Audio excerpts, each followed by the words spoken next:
If I can have members of council come up to the council chambers, please.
Members of council, if you can please come to the council chambers.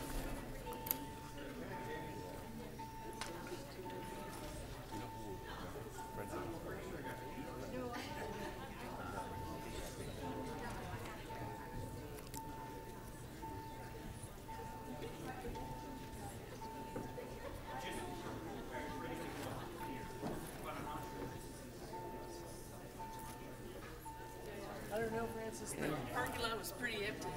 Good luck with Yeah. Did you come up? Did you count it?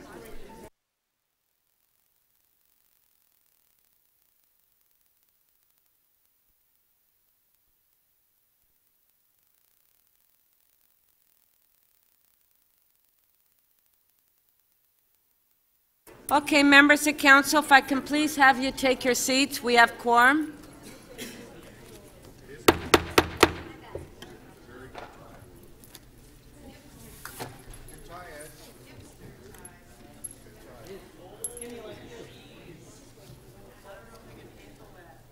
Okay, thank you. This meeting is now resumed. Members of council, we will now review and confirm the order paper. There are 44 items left on the agenda and 6-member motions. City Council has decided to consider item EX 28.2 on the Parks and Recreation Facilities Master Plan 2019 to 2038 as the first item of business today. Do we have any release of votes? Deputy Mayor Minnan-Wong. Yes, thank you, Madam Chair. I was wondering if I might make a time allocation, a time-specific item to be dealt with immediately following the Parks Master Plan, which is the first item. So I'd like the second item, What page? page 4, Yes? Striking Committee 14.7, council member appointments to the Toronto Realty Agency Board. And they're right after that because they are related. On page 5, new business CC 34.2, Toronto Realty Agency Board, appointment of public members. Okay, so you'd like that Right after the timed master right plan. after the Shouldn't master take a lot of plan? time. Okay. On favor? Carried. Thank you. Thank you. Councillor DiCiano. Thank you, Madam Speaker. I'd like to, following Councillor Min Wong's item, if we can make time-specific member motion 34.3, the Park Lawn Go. I'm doing that on behalf of Councillor Mark Grimes, who unfortunately tonight is being inducted into the Etobicoke Sports Hall of Fame, so he won't be here, and he'd like to deal with the matter today. Okay. On favor? Carried. Thank you. Thank you. Councillor Fletcher. Yes, Quick Speaker. release. Sorry, page 3, Yes. Public Works and Infrastructure, PW 24.3. I have a motion. And with that, I could release it. Oh, okay, on It's the page utility 3. services for business improvement areas as required by Ontario Okay, Underground Infrastructure. just one sec, Councillor Fletcher. Pardon me? Just one moment, please. On page 3, so everyone knows where we are, on PW 24.3, Councillor Fletcher has an amendment that's on the screen.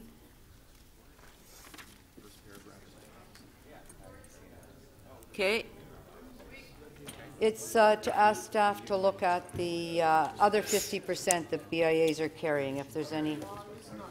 It's not quick? Okay, we can. all right. Councillor Campbell. Thank you, Madam Speaker. Thank you, Madam Speaker. Page 2. Sorry, is it page 2? Where is it? Page 2. No, yes, page 2. EX 28.21, results of interest arbitration with the Toronto Professional Firefighters Association. I would like to schedule that as a timed item. Well, let's see. We have So- Parks, Forestry, and Today's Recreation. Thursday. We have The fourth, Striking Committee. the We fourth have- item then? Can we do it as the fourth item, please? Friday at lunch? Okay, You know, I just want to get it timed because the chief was here, the fire chief was here all day yesterday until 8 o'clock at night, and so we didn't get that. on favor? Carried. Councillor McMahon. Actually, so I have an announcement. Is now the time, or? Okay. Good morning, everyone. It's such a pleasure to see you all again.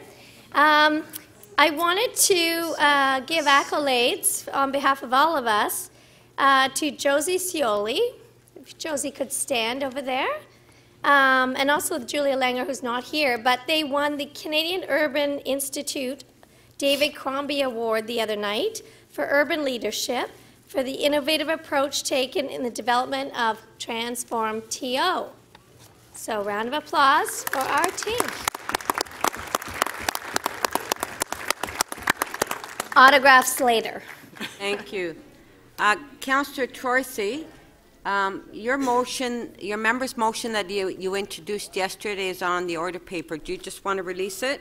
Yes, Madam Speaker. I'd like to release the item on page 6, MM34.40, Central Waterfront Secondary Plan and related OMB appeals for the East Bayfront. Okay, on favor? Carried. Councillor Shiner, do you want to release your member's motion that you introduced yesterday? That's on page 6. Tonya, I would love to release my member's motion, MM 34.39. Okay. Oh, sorry. I have something else to ask of you after. Oh, do you want to read out your item, please? Yes, and then after I have another. Oh, it's on the screen. The motion that I want to release is the one that's on the screen. It's a technical amendment that staff brought to my attention on some minor adjustments to the zoning bylaw. They drafted it, they recommended it, and I'm simply the mover of it. And My apologies for it being late on council, but the staff member was away that had to draft this information. Okay, on favor? Carried. Okay, do you have another one? Well, Madam Speaker, I had held a very important item, Planning and Growth 23.7, Bill On what page, please? On page 3, Bill 139, proposed amendments. And I know my colleague had wanted to speak to it. It's up to her if she wants to, then if we could find a time for it. If she's satisfied, if we pass her amendments, and she's nodding her head she is, then I would just release it with the motion that Councillor Wong Tam put forward and vote on it now. Okay, so let's put the amendment on the screen. That was Thank you. circulated yesterday by Councillor Wong Tam. That's on page 3, PG 23.7.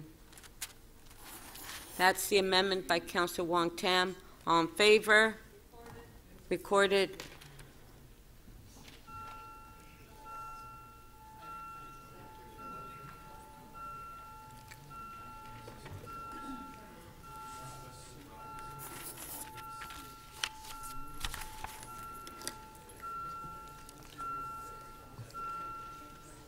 Councillor McMahon, please, and thank you.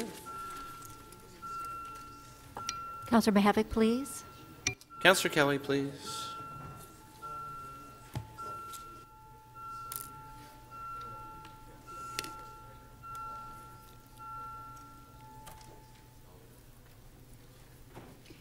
The amendment is adopted, 27-3. Item as amended. On favor? Carried. Okay, thank you. All those in favor of adopting the order paper? Recorded.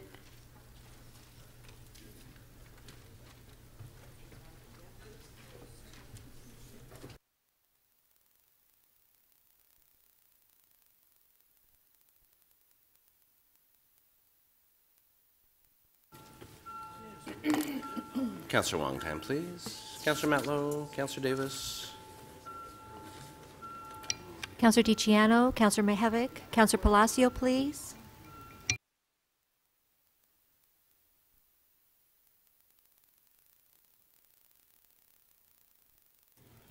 The motion to adopt the order paper carries unanimously, 31 in favor.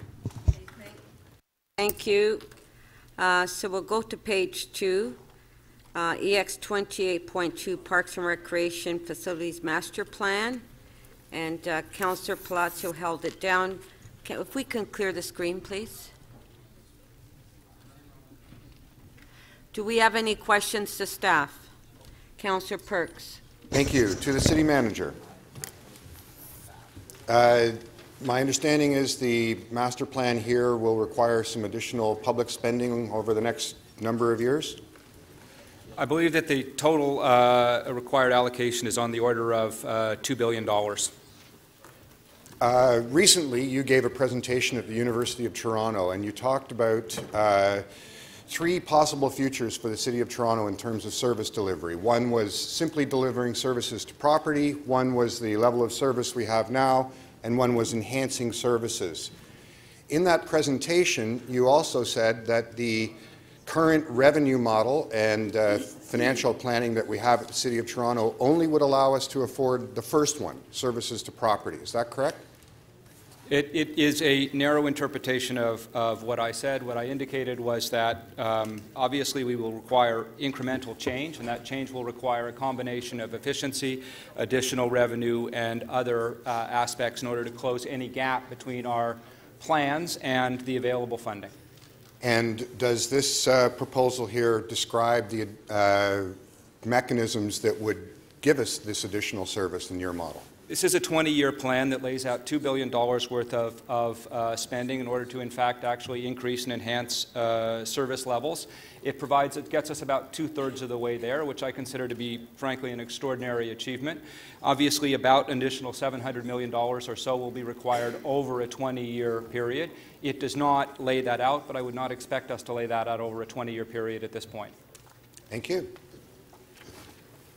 Thank you. Councillor Aljamari. Thank you.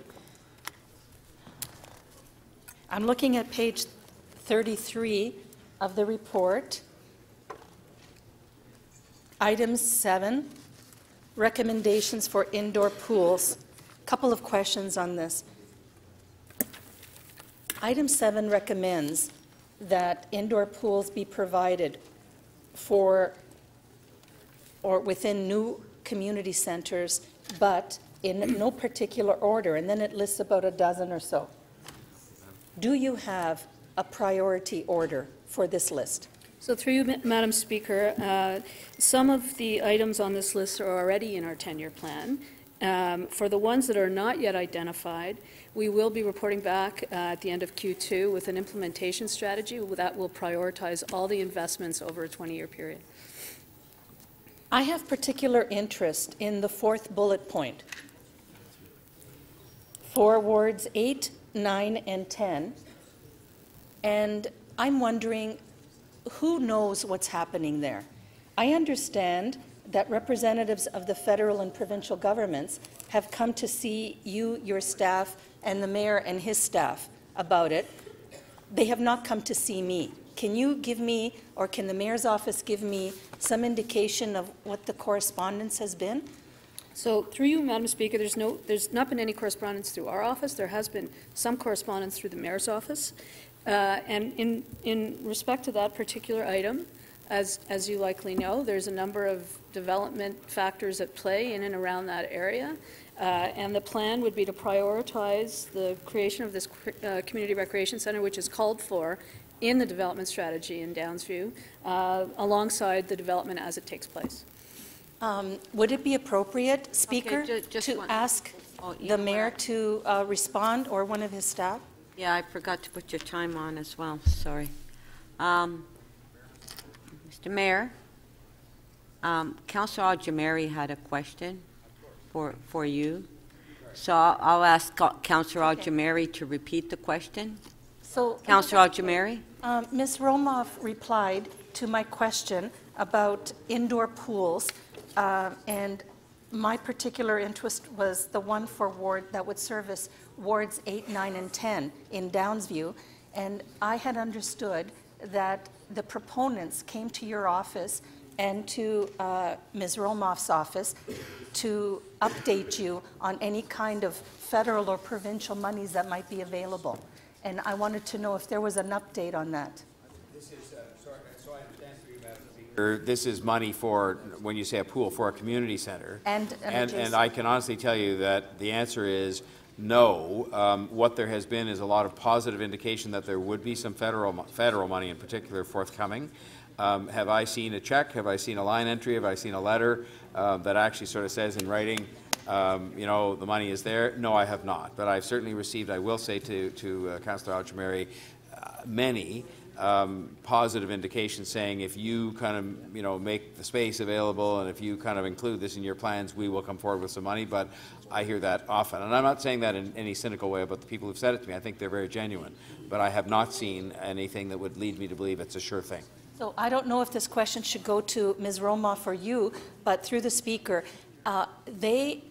I understand that they want a commitment from us that we will take on the operating costs of this indoor pool and or community center. Have either of your offices responded to them that we would? I'll answer for myself through you, Madam Speaker, simply to say I have taken note of the fact that they always said our, in effect, contribution to this, if they made a substantial amount, contribution to pay for most or all of this, would be to run it and pay for it going forward. And I've said I was aware that was their opening position, but I've never responded. It's not my place to respond positively or negatively, and I've just said, fine, I understand that's your position. Ms. Romoff? Through you, Madam Speaker, this community center is envisioned as a City of Toronto community center, and like any community center, it would be operated by the City of Toronto unless there's any other opportunities that come forward, which we don't know of at this point. Speaker, I'm concerned that we have set up a scenario where the community, by which the community loses. We have set up a bank of money that is supposed to, according to the OMB decision, be replenished with supposed Section 37 money. Every time the federal government sells off its parkland to a developer. So and that this Section 37 money, this bank, this pool of money is supposed to be used for a community center. So what the OMB has ordered is that with the extreme over-intensification of the Downsview lands, the getting rid of the parkland, is contingent, that's what the community center is contingent upon. So, Councillor Ajamari, a question, please. Yeah, so why isn't it? Is that the case? Is it? Okay. So through you, Madam Speaker, I don't have the specific development agreement before me around the entire Downsview lands. My understanding is there is some expectation that the development of that secondary plan and the combination of development charges, Section 32, and other development-based levies would fund at least a predominant portion of that community center. So, Speaker, then through you, my contention is that this community center, if the federal government doesn't come through with infrastructure funds now, will not be built. Because how many years, similar to your community center in York, how many years do we wait? We have about $1.5 million in there now for a $40 or $50 million community center. Of course it's not in your 10-year plan. How much money do we need in that bank in order to get this indoor pool and this community center? So through you, Madam Speaker, you know, the average, the full cost for the community center would be reported back in the implementation strategy that we are coming back with at the end of Q2. I couldn't say what the full cost would be without commenting on how big it is and the various components of it. But the expectation is that there will be growth-related funding in that particular area that will pay for the predominance of that community center. And we're planning for that as the population grows. That was your last question? Speaker, then I have a motion that I'll be putting forward about this item. Yeah, to be exact, it was 20 years for York. Yeah, yeah. So, Councillor Davis. Thank you, Speaker. I just wanted to go back over this issue of how much money is required to implement the plan, and I just wanted to confirm the annual costs that are projected. So for new and enhanced, it's $14.8 million of additional funding. Through you, Madam Speaker, that's correct. It would be $14.8 million in addition to what is currently budgeted in our 10-year and then 20-year plan. Right. Okay. Even in our 20-year plan. That's correct. So we've taken our 10-year plan. As you know, we go in 10-year implements and projected the next 10 years based on what we have in the... Okay. So $14.8 million. Then state of good repair is an additional $23.1 million for a total of, I got $37.9 million, but so $40 million annually. That's correct. That would be the shortfall over a 20-year period. Mr. CFO, what is $40 million annually in terms of a tax increase? Thank you for the question. 1% raises $28 million. Yeah. So rough math, it would be 1.5%. 1.5%. Okay, and there is going to be a report back on how to finance the plan. Yes, through the Speaker. One of the recommendations is that... I didn't ask my question. It's coming back for the 2019 budget, along with an implementation plan, and that report will come when, Janie? End of Q2, before the summer recess. Before the summer recess, and before capital budgets for 2019 are set. That's correct. Okay. And I guess, so one of the issues that I have had as a ward that has zero Section 37 money, and I know there are many others like me, so what I would like to understand, as in the past, we're waiting for 350,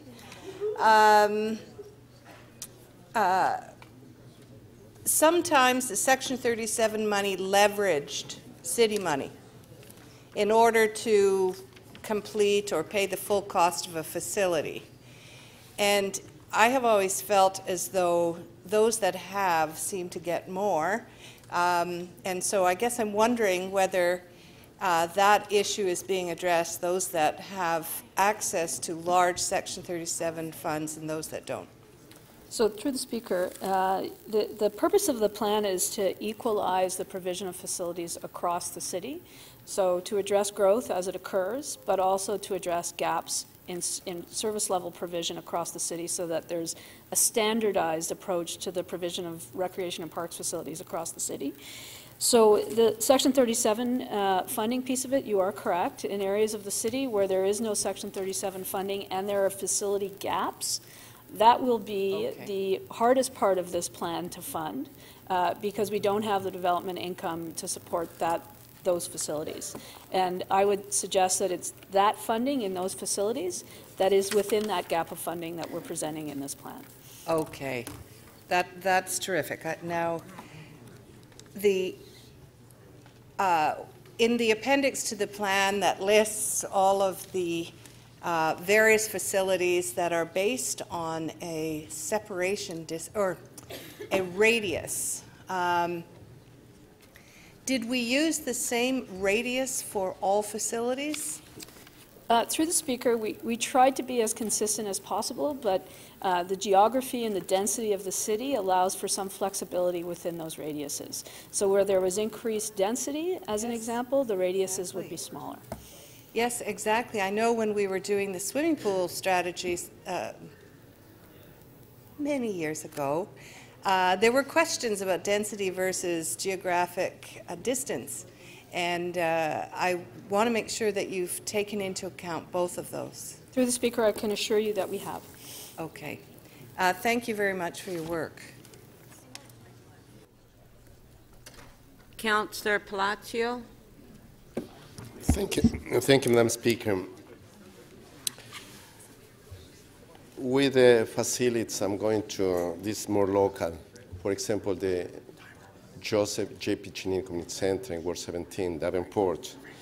That's a community center that was built in the late 70s, and it's approaching it's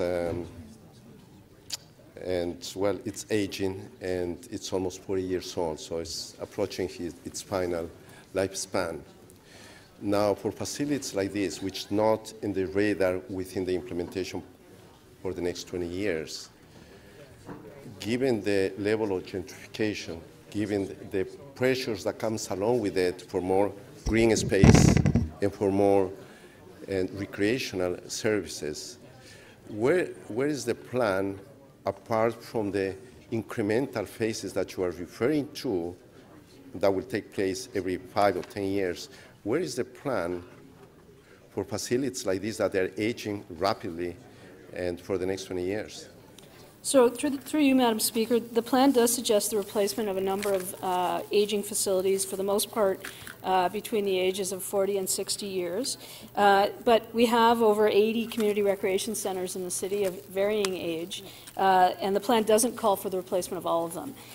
In the case of JJP, it is part of our regular state of good repair program, and we do have, as an example, through our building assessments that are conducted every 5 years, about $5.5 million budgeted roughly 5 years from now to do a number of facility improvements in that facility. So our plan would be to ensure that the facility continues to be in state of good repair so that it can be used, and ensure that the systems are updated so that the community can still access the facility in the way I do appreciate the answer, but being there almost every day and listening from the community at large and from staff at the JJP, things have become very and extremely challenging. For example, next month, the center will be closed for a month just for repairs and floor buffing, whatever else. The swimming pool, as you know, the outside swimming pool, has been closed over and over again because of its age, and that's falling apart. And if it wasn't because of the federal funding, the community had no pool or whatsoever. So given those challenges, I do appreciate having these reviews every 5 years or every 10 years. But for the community of that large, having the only community center in that part of town, that's not acceptable. So I would like to see something that's going to be a little bit and more robust in terms of coming forward. So through you, Madam Speaker, we're happy through this plan and through the implementation strategy to have another look at the JJP Community Centre to see what's being planned there from an improvement perspective, and to see through the increased investment in state of good repair what else can be achieved in that building so that it can serve the community in a more consistent kind of way. Sorry, I'm going to have to interrupt here. Please, there's far too much noise on my right. Please, Councillor Ford, Councillor Shiner.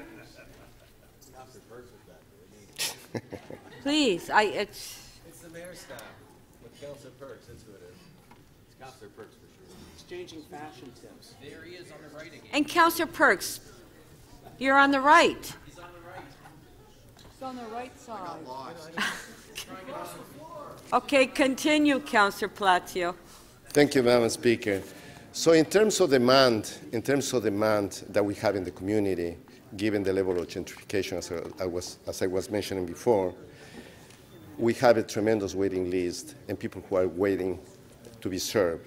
Now, with all those challenges, is when you have people that they don't have any other place to go, how important in the priority list of these investments is not only the community center, but also the buildings around within the Earls Court Park that are falling apart, literally speaking, that they should be closed down because its condition, that even the sewage is backing up. That's unsanitary, and we've been asking for the 5 and 10 years, for God's sakes, to do something. And that's my frustration: is how can you help? How can we have something reliable for the community? Through the Speaker, we would have to go out to look at the specifics in Earls Court Park to see the conditions that you're speaking of and to do an additional assessment. I can't speak specifically to that instance. Around the wait lists, we have a report going to the Community Development and Recreation Committee in the next cycle that looks at a growth strategy to increase the volume of programming that we're delivering to try and address some of those Thank you. My last question, and this is the most important one because I'm going to be putting a motion forward. It's moving forward, and in terms of this 5-year or 10-year implementation strategies that you may bring forward, to give you that sense of flexibility for staff to report back on these facilities, how important it would be to have something that's citywide. I'm not going to be specific, it's my center, but citywide, something generic, Okay. so you can bring something forward. Thank you, Councillor Palacio. You're way over time.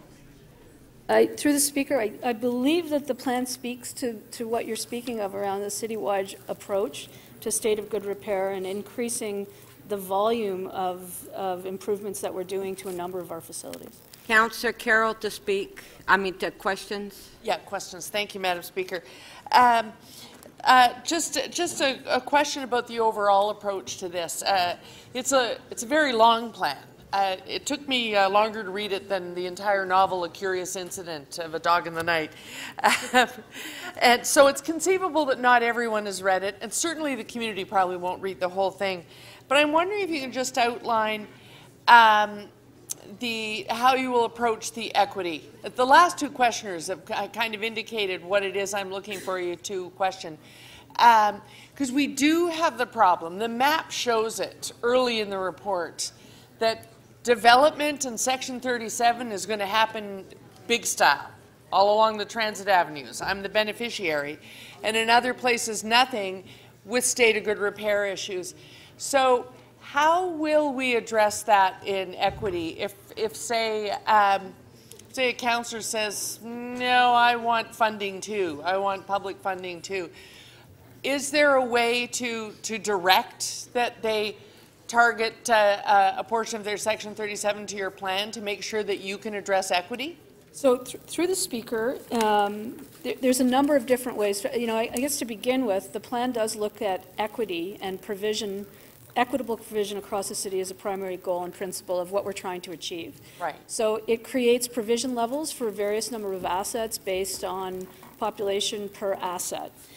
In areas of the city where there are gaps and where there is not the development finances to pay to create that equitable distribution, traditionally we've used our citywide cash in lieu pot to try and redistribute some of those funds to areas of the city that don't traditionally have access to some of those development dollars. I think in this plan, the amount of work that needs to be done is not just around new facilities, but also calls for reinvestment of some existing facilities that wouldn't necessarily be subject or meet the criteria around using that pot.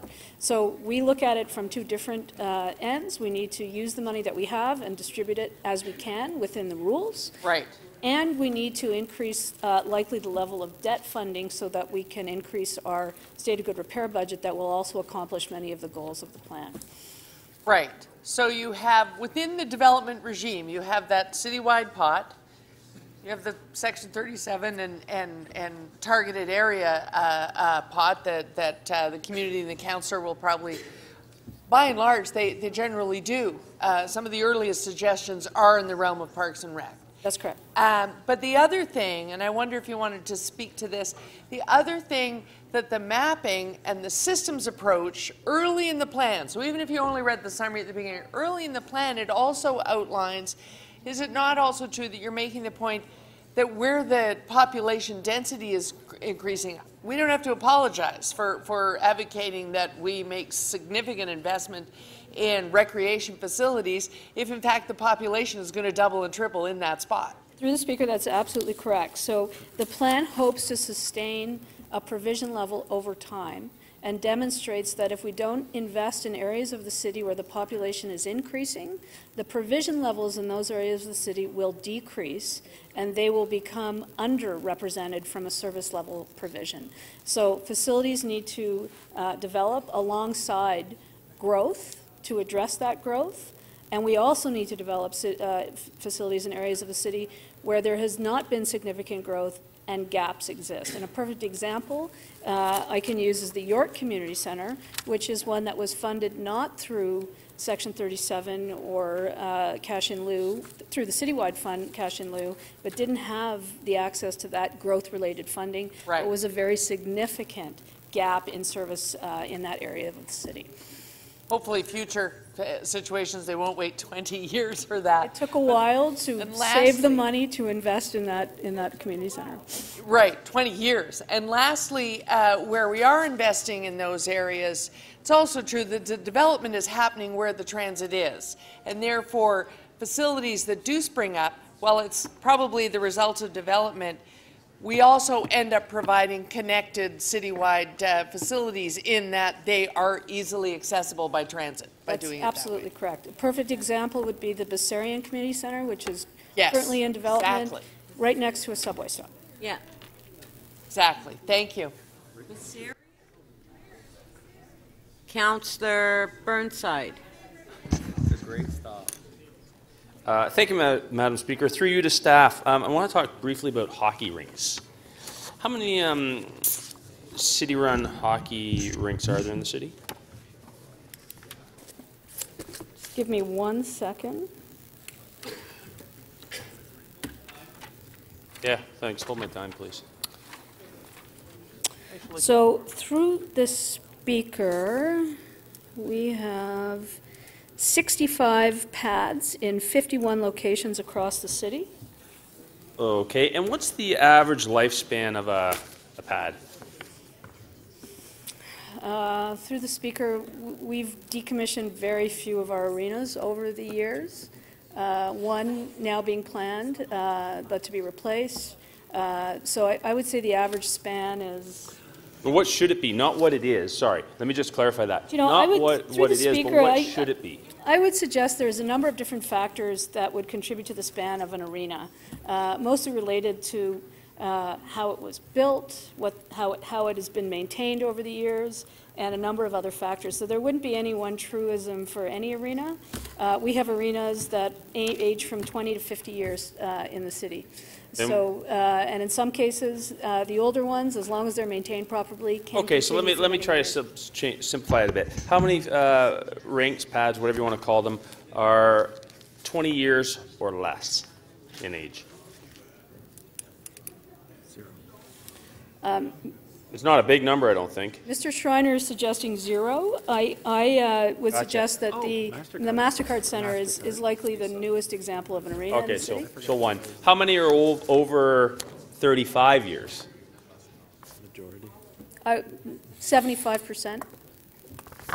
So over 35 years. Most. You know, maybe Ted Reeve is an example of one that stood the test of time, but how many do you think are probably, yeah, it's a wonderful place. How many do you think are probably ready, in a perfect world, to be decommissioned? Through the Speaker, the plan calls to, as some of the oldest arenas require like a large amount of stated good repair, to think about decommissioning those arenas, not necessarily losing the ice, but adding to the newer arenas so we could have, as an example, more double pad arenas rather than single pad arenas. So through the implementation strategy, we'll be looking at some of those opportunities across the city over time. Okay, but you didn't really answer my question, is how many you think really should be. Not what you're doing, what the plan says, but what you really, because I would suggest arenas like Angela James, York Mills with the small dressing rooms, the Civitan, small dressing rooms, poorly accessible, unable to have change facilities for females. All those factors, I would suggest we probably have, out of that 65, probably 30 of them would be in that category. Is that fair? Through the Speaker, I wouldn't suggest it's 30. You know, we have generally, with the arenas, done significant state of good repair, as an example, to replace the ice-making equipment and the refrigeration systems, the rink boards. You are correct when it comes to change rooms and accessibility and the number of change rooms. Those are where the biggest challenges are in our smaller arenas. But the plan does not call to replace 30 pads of ice. Okay, thanks. I only have a minute and a bit. This is a 20-year plan, correct? Correct. Will all current deficiencies be addressed by this plan? If we can accomplish this plan in 20 years, from what we know today, all deficiencies will be addressed.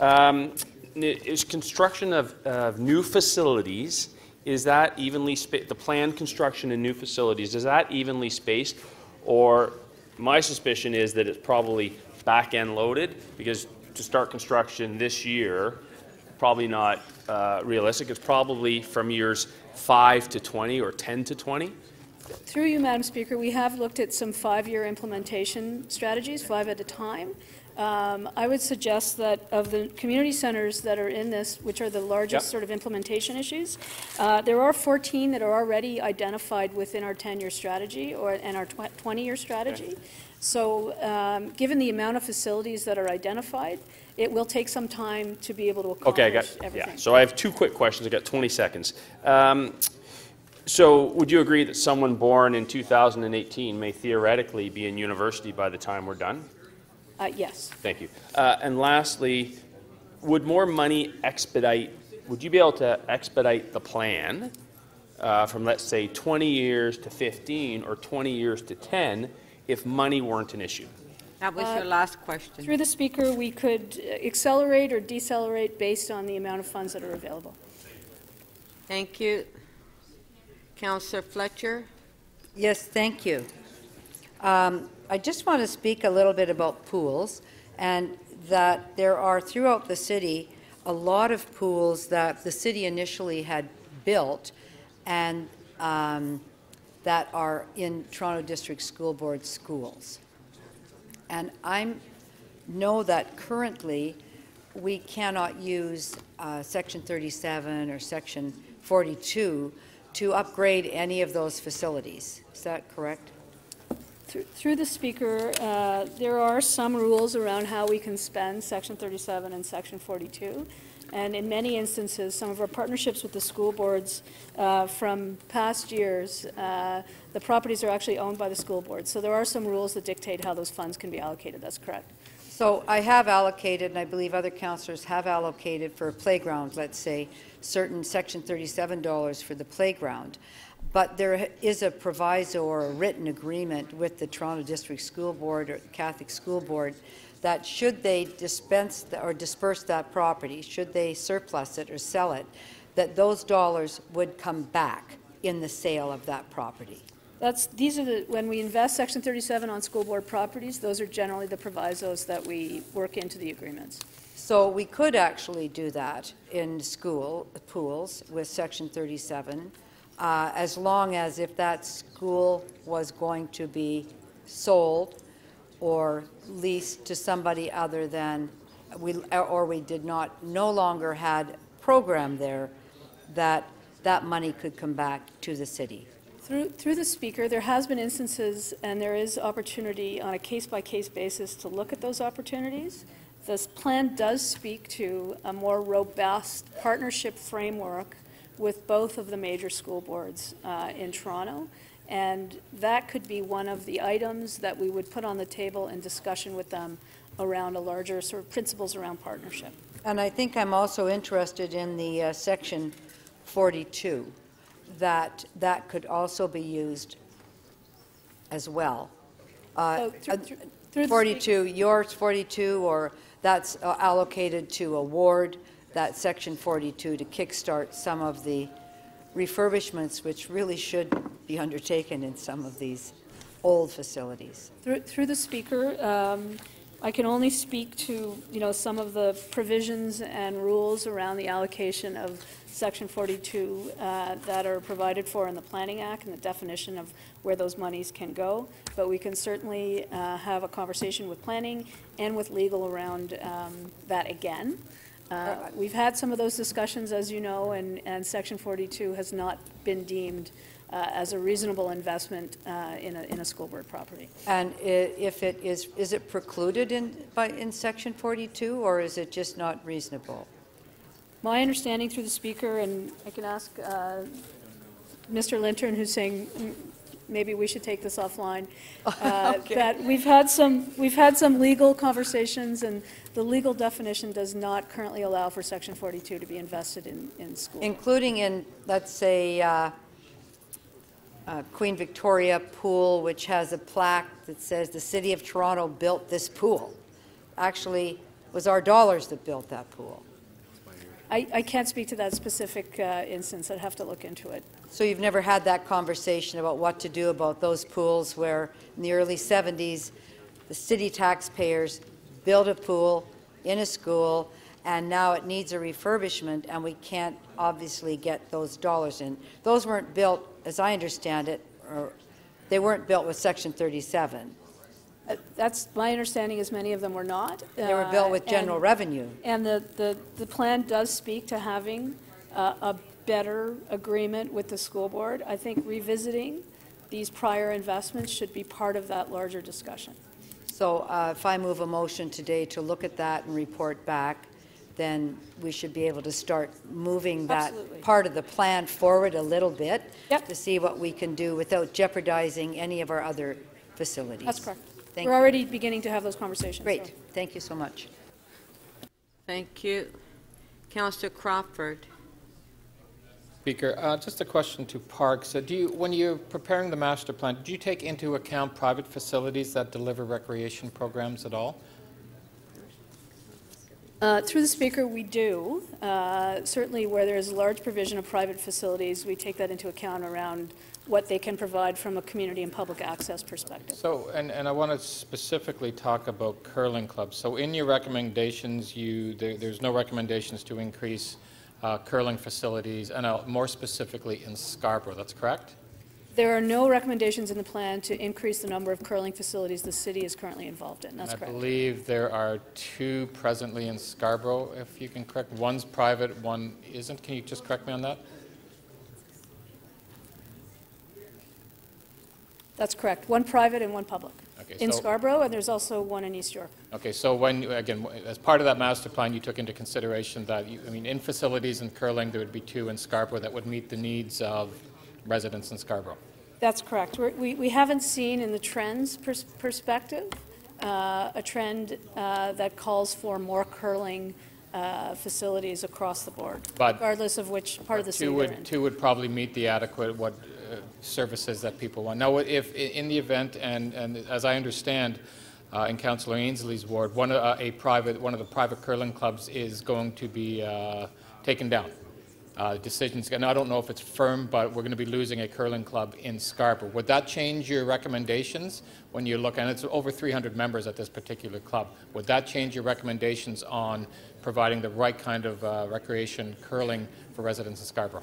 Through the Speaker, I think we'd have to have another look at it. What we'd do is have a look at those 300 members, have a look at the capacity of the existing curling clubs that already exist across the city and whether there's any capacity for them to absorb that increased membership, and then have some analysis and decision-making when that takes place. But I would assume when you look, and you said capacity across the city, I'd find it a challenge to think that you could have capacity out in Etobicoke for something that's happened in Scarborough. So you're really only looking, if there's 2 facilities, one is gone, that there's a good chance we may have to look at provisions of some sort in Scarborough. And if I moved a motion for you to look at that in the event that we're losing one private facility, you'd be able to look at that? Sure, we'd happy to have a look at that. Okay, thank you.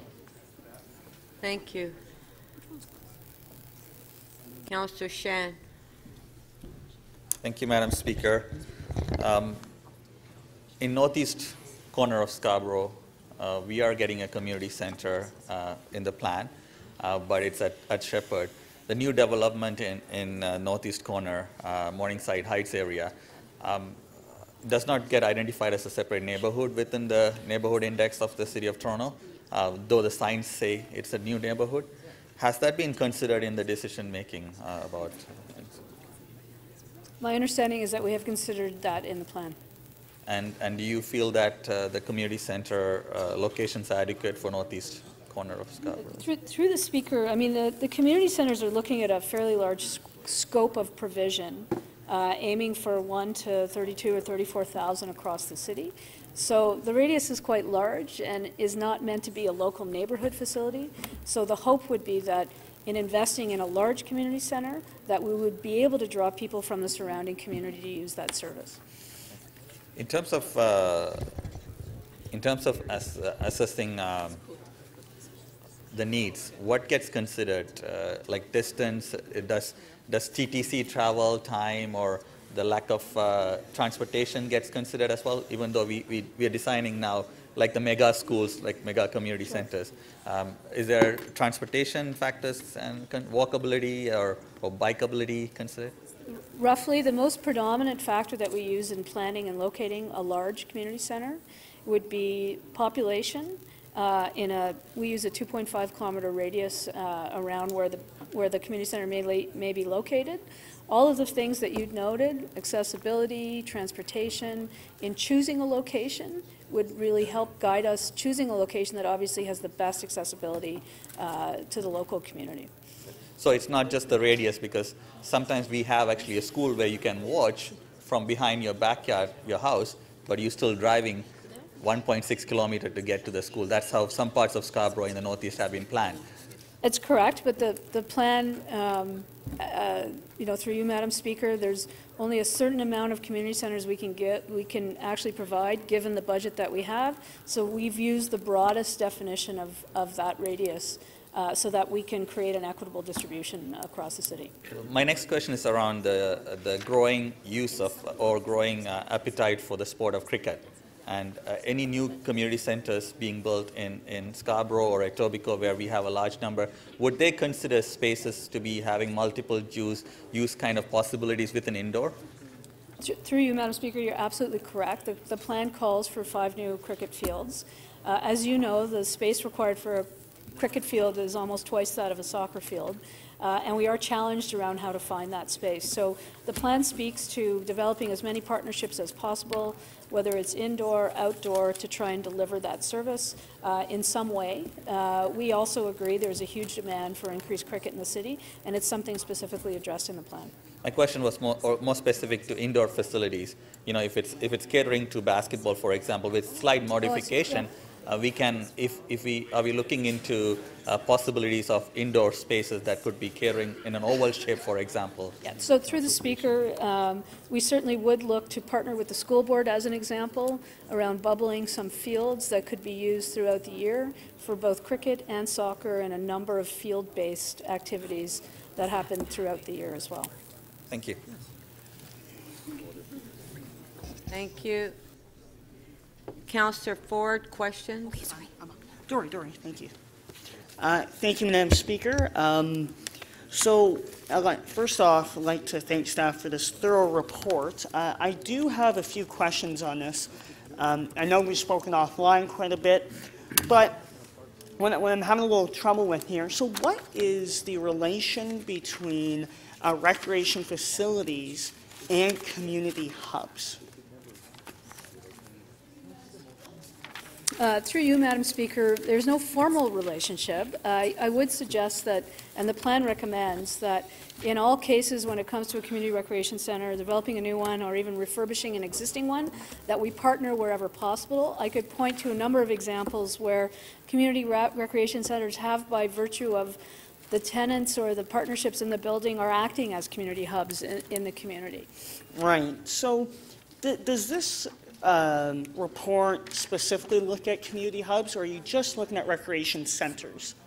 The report speaks to partnering wherever possible, but the development of community hubs is not part of the reference of this report specifically. Right. In the report, it mentions a number of times about leveraging partnerships. And specifically, who's going to be taking the lead on leveraging partnerships? And when partnerships are there, who will be tasked to be bringing people together and trying to move a project forward?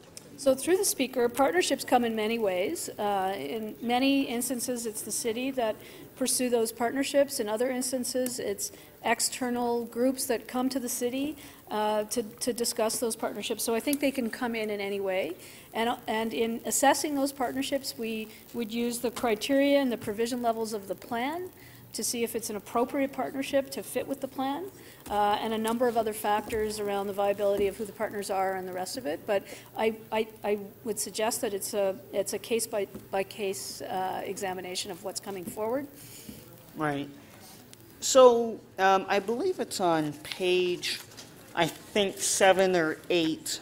Page 7, near the bottom of the page, under what has been done from the 2004 Recreation Facilities Report, it does say under bullet point 3, 3 remain outstanding of being integrated into the 2019-2003 Facilities Master Plan, North Rexdale being one of them, which of course I represent.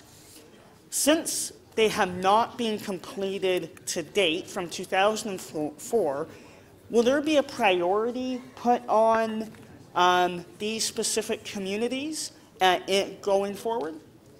Through you, Madam Speaker, in the implementation plan, we will look first to the gaps that were identified in the 2004 plan that have not yet been addressed. Right. As a priority, as they continue to be gaps and a priority, and they were identified as gaps many years ago. Right. And then my last question is, specifically, how are we going to adapt to new and emerging priorities? You did commit to that in the report. How will we be doing that? So through you, Madam Speaker, we continue to work with our partners in city planning around population and growth and all of those items that contribute to addressing and identifying need across the city. And we'll continue to do that. Our hope is that this plan will be as flexible as possible. It speaks to what we know right now and what we project in the next 20 years. But as is the case with the 2004 plan, many things changed and were negotiated as part of that plan as those new things emerged. So we're still able to do that as we move forward. Okay. Thank you very much. Thank you. Councillor Carmichael Greb. Thank you. How often do we need to close community centers for state of good repair work? Through you, Madam Speaker, depending on the size of the community center, I know the community center you're speaking of, and I would say every 15 or 20 years we need to do a major refurbishment of a community center, and in general, across the city, they're generally closed anywhere between a year and 2 years while that refurbishment takes place, depending on what needs to be done. Just answered like 4 of my questions. Hold on. And for state of good repair, when we go into those large closures, what's the average amount of money that we end up having to spend? Through the Speaker, it depends on what needs to be replaced. It could be anywhere between $5 and $15 million. There's ice and refrigeration plants. If there's pools, it's filtration systems. Depending on the size of the building, the roof needs to be replaced, floors, and a number of other things. And through this plan, we're putting money or attempting to put money towards maintenance and more state of good repair so that we don't have to do these major closures and affect thousands of people? Through you, Madam Speaker, there will always be the requirement for major refurbishments of facilities in any kind of facility management plan with existing facilities. Through this plan, we hope to increase our investment in ongoing state of good repair so that a lot of our backlog is addressed earlier. The hope would be that the need for that kind of long-term shutdown may be decreased as a result of increasing our investment in an ongoing basis.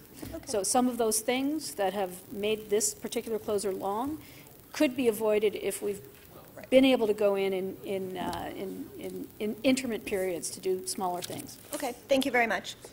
Thank you. Councillor Karygiannis. Thank you, Madam Speaker, through you to staff. Really appreciate the work that's gone into this. And there's a lot of future as we can see it. Got a couple of questions for you. There is requests that have come to my attention and certainly others regarding a indoor soccer field, like a soccer bubble. Bubble. Yeah.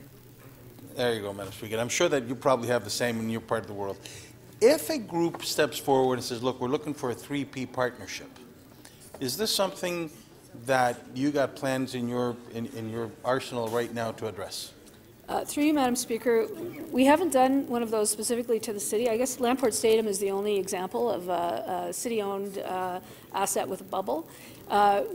Part of the plan looks at going forward with more of those year-round facilities, and we certainly would consider partnering and even through some kind of request for proposals to see who would come forward. First, we would have to identify the properties, and then we would have to look at what those opportunities might be. So if an area is park rich and there's an area there, would your department encourage, welcome such an idea if people come forward and say, listen, we can raise funds, we're looking for the land? Through you, Madam Speaker, the city does have processes and procedures around how we partner with third parties, and as long as we were following those council-approved policies, we would certainly have no objection to looking at those types of opportunities. The fastest growing sport in North America, it depends who you talk to. If you talk to people that play cricket, they will say it's cricket. If you talk to soccer players, they'll say soccer. But let's take cricket. Is there plans right now for the eastern part of the city, Scarborough, let's say, to enhance and put more cricket facilities there? Through you, Madam Speaker, I would wholeheartedly agree that the fastest growing sport in Toronto is likely cricket from a demand perspective. Be careful here. Soccer players will disagree with you. I'm suggesting that the cricket players have less than the soccer players right now. There are more soccer fields than cricket fields. Okay. So we are hearing more loudly from the cricket community, I'm looking to Councillor Shan, around the need for additional cricket facilities. So we agree on the need for more cricket facilities. The plan speaks to the need to partner with school boards and other owners of public land to come up with a strategy around how to build more of those fields. And we'll be addressing that through the implementation strategy. Is there funds in your, set aside in your recommendation strategy to specifically deal with those two requests, soccer and cricket? Within the budget that's been presented for this plan, it does address the need for additional soccer fields and additional cricket fields. So how far in the future, if I was to look at a crystal ball, will this happen? Through you, Madam Speaker, I couldn't say specifically. We're going to be reporting back with the implementation strategy. It all depends on the availability of land, the availability of partnerships, and a number of other items. But I can say that it's a priority for us in the short term rather than in the long term. A wild guess? A year, 2 years, 3 years? Within 5 years. I'm going to hold you to it. Thank you, Madam Speaker. Councillor Grimes. Thank you, Madam Speaker. Could you tell me how many fields will we have in the books right now to be built, sports fields, multi-purpose sports fields, that are in the books to be built within the next couple of years? If you can just hold your time for 1 second, I'll that's the only question I got. So.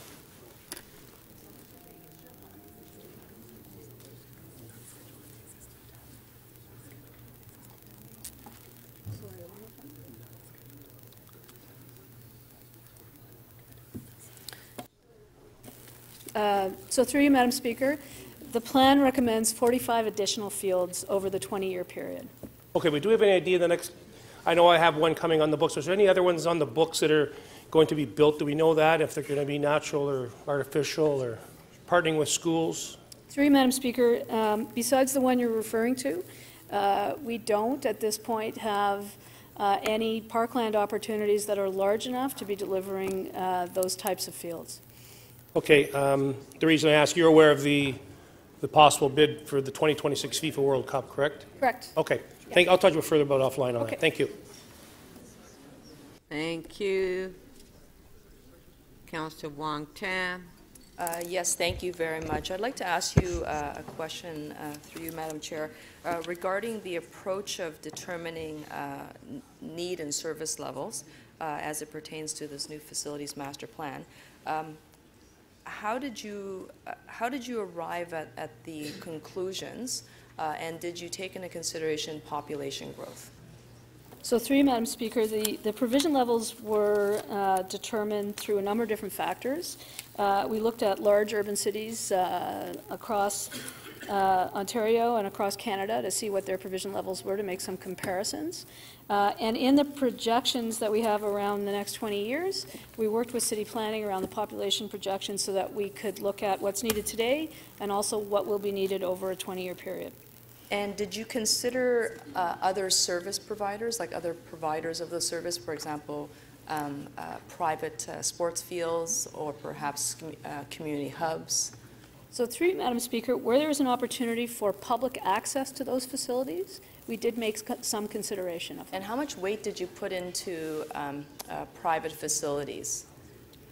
Like, so for example, if you have some public access during hours where the leagues that are paid leagues not using, how did you factor in whether or not that's full use or part-time use or seasonal use? Like, through you, Madam Speaker, the information that we have around public access to a number of private facilities is quite limited. So I would suggest that we use caution and underestimated rather than overestimated what the public access was. But there is no specific formula. But yet in the report, it clearly outlines that was one of the criterias, is the availability of other type of providers. So, through the Speaker, as an example, if there's an area of the city with a number of private fitness facilities scattered throughout, an area of the city, and there would be a determination that a lot of that service has been provided already, and it would be a duplication if the city were to provide it, or the market might not be there for it. In other instances, where there are solely public provided services, the review was done solely on what we know public access to be, as an example, swimming pools, which are for the most part publicly provided in the city. So just by way of example, in downtown Toronto, where we are experiencing tremendous residential growth, not to mention the fact that it's a major employment zone, that people come in during the day and sometimes will work out or go for a swim in the afternoon on their lunch break, or perhaps work out after work before they go home. We have a proliferation of facilities that are privately owned, privately operated, for profit, but they're not exactly universally accessible. From a vantage point of, regardless of where your income is, you can go and access it. Is that the consideration that I'm seeing in the systems approach? Is that the quote unquote other providers, the other services that are available, as you determine how much new facility is recommended for downtown Toronto? So through you, Madam Speaker, there isn't an exact science as to how to come to these conclusions. In some cases, you have to look at the geography and the density and the land available to create new facilities. In some cases, we can look at existing development opportunities and whether there's an opportunity to partner with those development opportunities. In other cases, we can look to the complete redevelopment of existing facilities and making them larger to be able to, serve a larger, community, such as Moss Park, which is one of the considerations that we're doing right now. So, I think we look at all those things in the implementation strategy. Thank you. Thank you. Councillor Mihevc. Thank you very much. I asked a similar question at committee, but just so that it's heard by all councillors. So there is the plan, and then there's life in the middle. And this plan does not prevent occasions when there are, say, a cluster of new developments happening, or there's some dynamic changes happening in a community, and where other monies or other opportunities can be brought to the table in partnerships, that it doesn't prevent the department from saying, oh, there's an opportunity that we need to exploit here, because it is here, it is now, and it won't be here and won't be now if we wait and kind of in a logical, sequential way, which is normally the way we like to do things. So this doesn't preclude those kinds of opportunities. You're absolutely correct. What the plan does is create provision levels that can help guide our decision making when these opportunities come up. But as I said earlier, it's based on what we know right now and what opportunities are available today and what we've projected for the next 20 years. It doesn't speak to opportunities that may come to the city that haven't been identified because we don't know about them yet. And at that point, we would look to that opportunity, we'd look to the provision levels, and we'd see how we can fit that in within the distribution across the city. So, for example, if, I don't know, Eglinton is happening, Crosstown is happening, developers are looking on Eglinton. If a whole bunch of developments happen, say, I don't know, Bathurst and Eglinton, Laird and Eglinton, whatever, it will not be a case where we say, oh, there's an opportunity here to put in some kind of facility, swimming, seniors, whatever recreational thing. We won't have your colleague to your left, to your right there, Mike Schreiner, saying, oh, no, it's not in the plan, forget about it. He'll say, oh, there's an opportunity here. Well, Mr. Schreiner will have retired at that point, but no, we would always be welcome to those types of opportunities, and there's examples of them across the city. And the mechanism, just to be clear so everyone knows it, the mechanism would be, if there is a cluster happening in an area, is to ask the city planner to work with recreation to say, okay, is this that opportunity? And then you're part of a kind of a more micro conversation on what's happening in that area. Correct. You do it through the planning process. So the examples I would use of when that's happened, the Warden Hilltop Community Center is an example of something that was never envisioned in our 2004 plan, but came to fruition through a development opportunity. Many of the facilities in Regent Park were not identified because the Regent Park redevelopment had not been identified when that plan went forward. Right. Great. So there's always an opportunity, but I think the plan does provide us with the provision levels that speaks to what we need. How we implement it can change over time depending on the opportunities that come forward. Great. Thank you very much.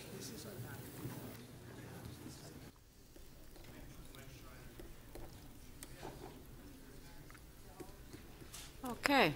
Councillor Pasternak. Thank you, Madam Speaker. Through you to staff.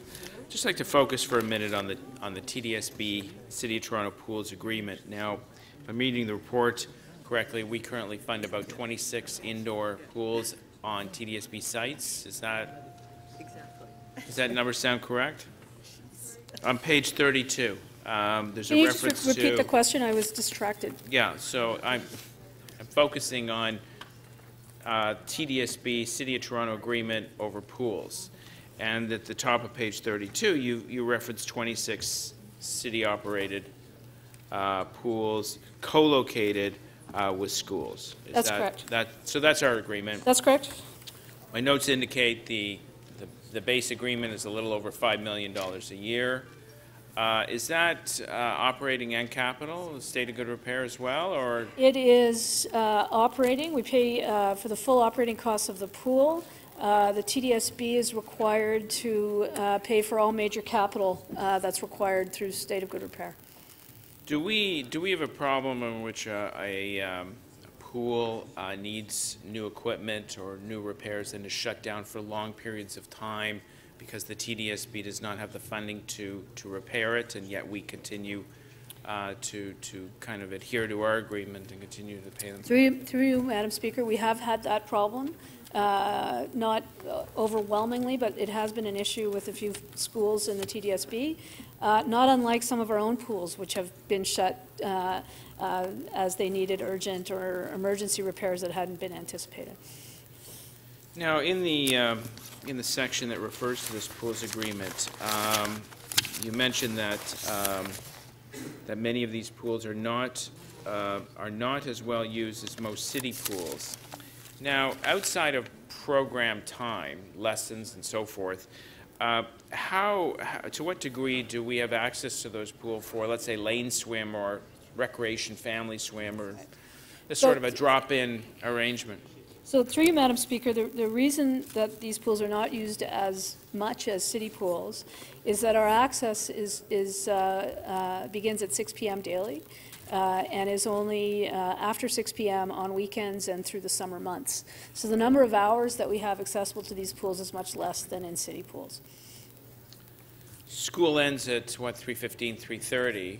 I assume they're using that for some swim They are. club? In many instances, I would say in a few we've been able to negotiate earlier access to the pool when there is no school use of the pool, but in many instances they're doing life-saving programs and their own pool-based programming in the immediate hours after school.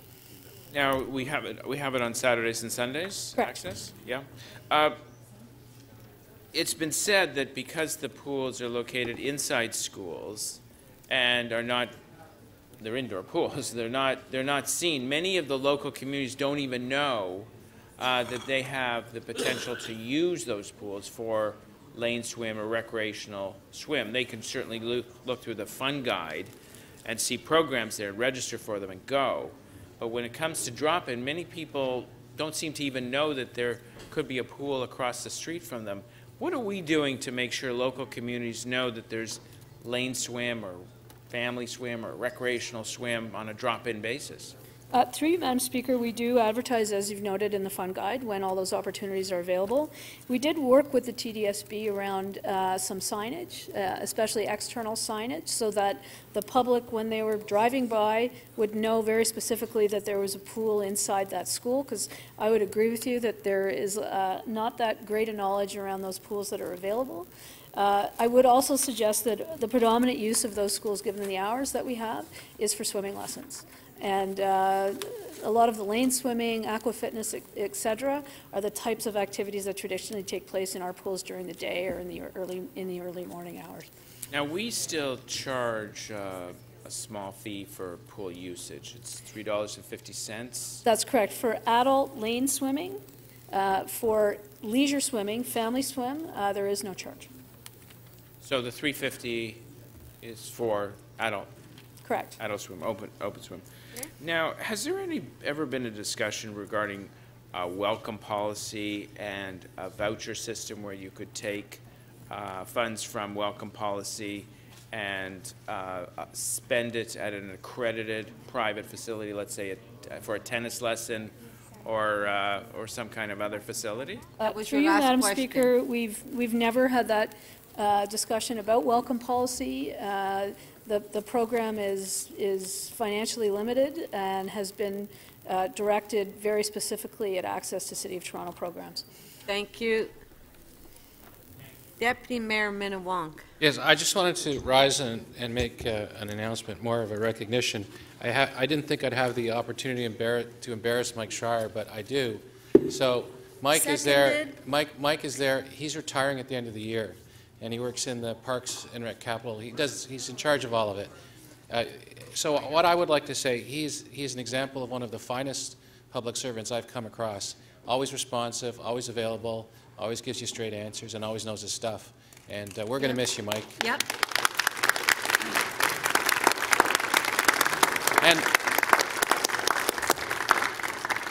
And I hope you're not too hard on him when you make your speeches. Thank you. Oh, push the button. I think this is absolutely the best place to work. I'm going back to school, I believe.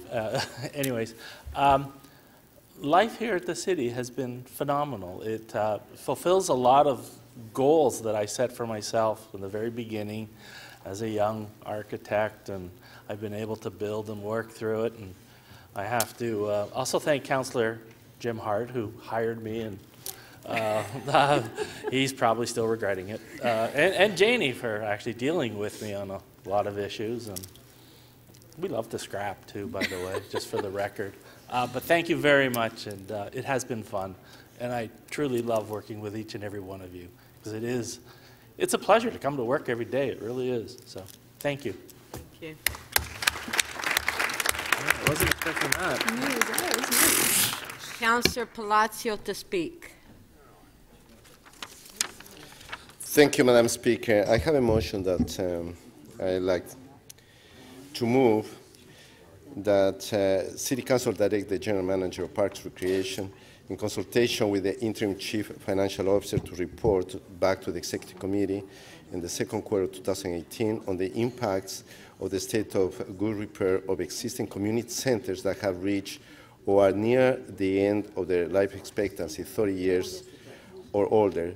Such a report to include a comprehensive and flexible plan that allows city staff to enhance, expand, or replace facilities that become too old and the state of good repair is no longer financially sustainable nor practical. Number two, City Council direct that if an aging community center is, as described in Part 1,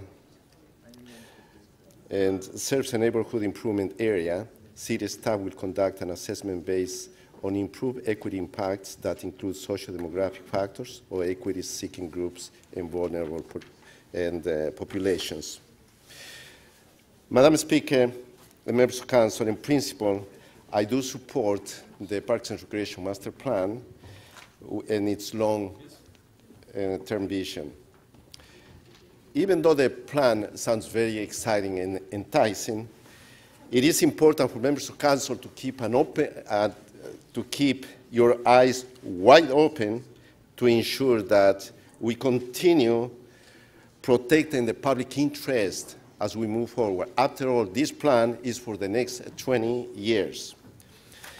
The purpose of my motion is to ask city staff to take a second look and to report back to the Executive Committee on second quarter of next year on facilities that are, as I mentioned, that are old and falling in a state of disrepair, and to ensure that those facilities, wherever they are in the city, they are not left behind, because the master plan prioritizes other areas, and that, in my opinion, that would be wrong. That would be the wrong way to take. Madam Speaker, members of Council, the quality of green space and the quality of recreational amenities throughout the city is very important to our constituents, regardless where they are. Mainly in areas that have been designated by City Council as areas of neighborhood improvement areas. In areas where there is a tremendous population growth, or in areas that are parkland deficient, as Ward 17 Davenport. That's the most parkland deficient in City of Toronto. Madam Speaker, my ward is experiencing an unprecedented demand for recreational programs and services, and that's factual information, with huge waiting lists. And things are getting worse because of the demand. And that's a good thing that's happening there, because there is gentrifying, and with that, new pressures are coming forward. The J.J. Piccinini Community Center was built in the late 70s. The building's aging, and the center needs quite a bit of it needs a little bit of repairs there. And the plan is calling to prioritize, during the next 20 years, recreation centers and areas where we have gaps, and all of that's great, that's fantastic. If we have the money, I think we can do everything that we need to do. But unfortunately, this community center is nowhere in the radar. In spite of the dozens and how much I have tried to make sure that we look into it. This is a jewel for the community. And during the last 20 years, there hasn't been any major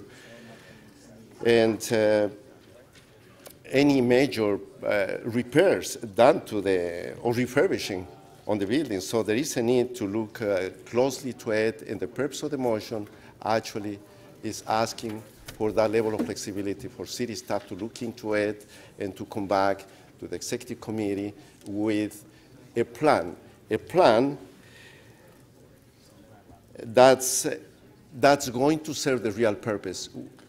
That community, I may not be there in 20 years, but they do deserve, by then it will be over 40 years old, they deserve to have a functional community center.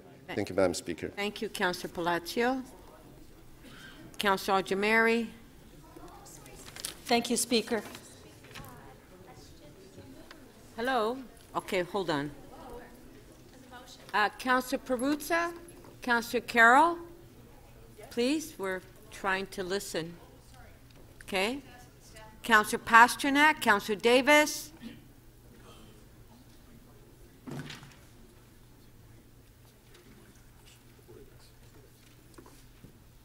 Okay, Councillor Al-Jamari.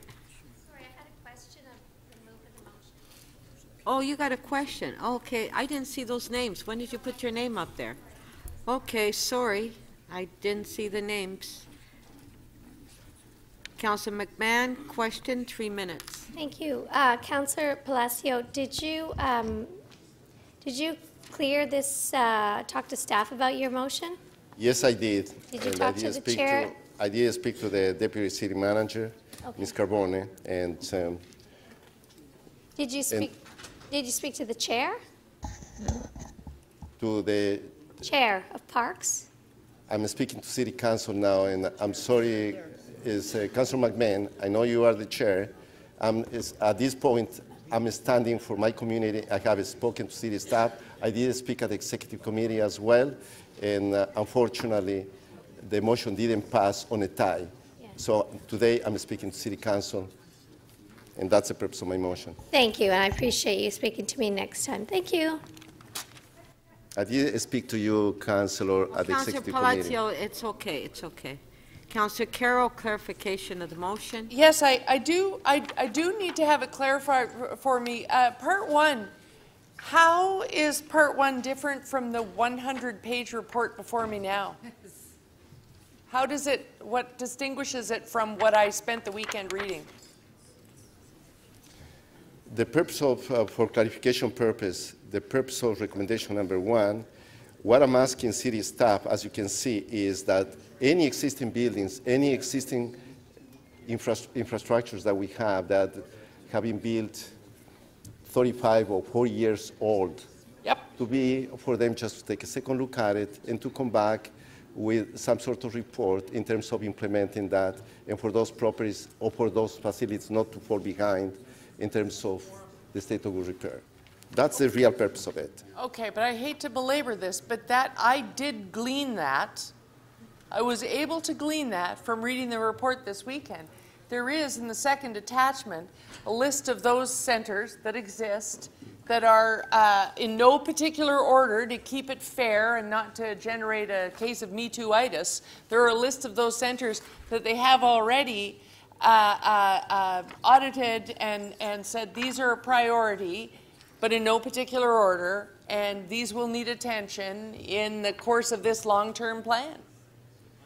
That is actually what the master plan sets out to do. So I don't understand why I need to move another motion. Because you could clarify that for me. Councillor. I do have a real sense of what's happening with that community center. As a local city councillor, talking to residents, that's a jewel in that community. And when you have a recreation center where the swimming pool outside has been closed a number of times because of the lack of bad repair, when you have a community center that every year has to be closed down every 1 month per year, so I have a real understanding of what the needs are, and that's why I'm asking city staff. That's the answer to my question. It is. I'm asking the question directly. You may not want to hear what I'm saying, but that's the heart of that recommendation.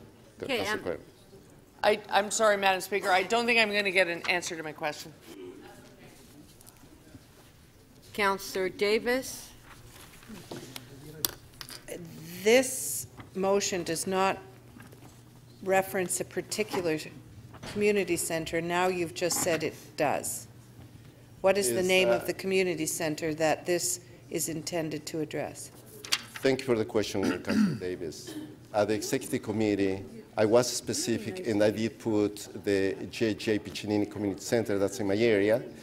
But in terms of fairness, because we have other community centers across the city, I thought that it would be wiser and fair to be more generic so that it applies to everyone. Any community center across the city is not a specific one, it's not mine, it can be anyone across the city. So there is a whole state of good repair audit that has been conducted on all facilities and a capital plan, and this plan says to address the state of good repair, we have to add more money, $15-some-odd million annually to address state of good repair. And it says we need to put new facilities in place or rehab old facilities in places that don't have access to the facilities. That is exactly what has been done over the many years it took to do this. So I don't understand.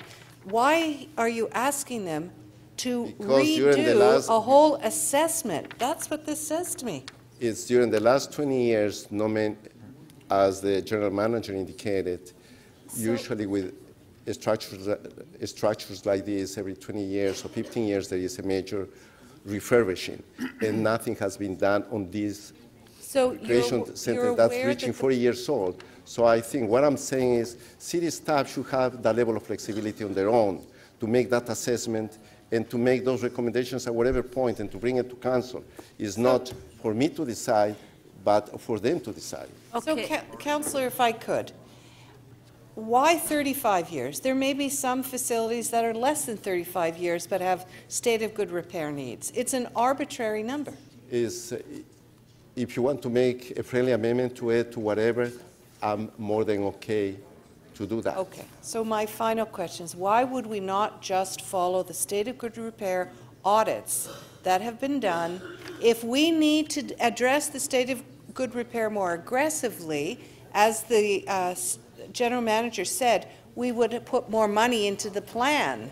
So why would you not just say, we will put more money into the plan to address more state of good repair more quickly? When I get hundreds and hundreds of emails and communications from the community asking for it, my job as a city councilor is to bring forward to this council and to speak up for my community because I'm their voice. And that's what I'm doing there. Thank you.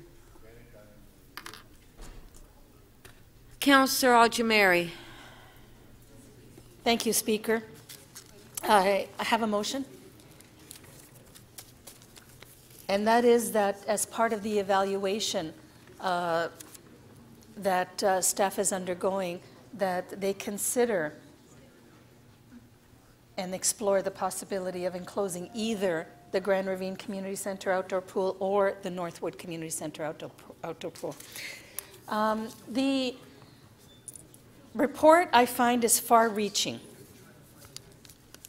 and very detailed in nature. It's inclusive, and on paper, it looks great.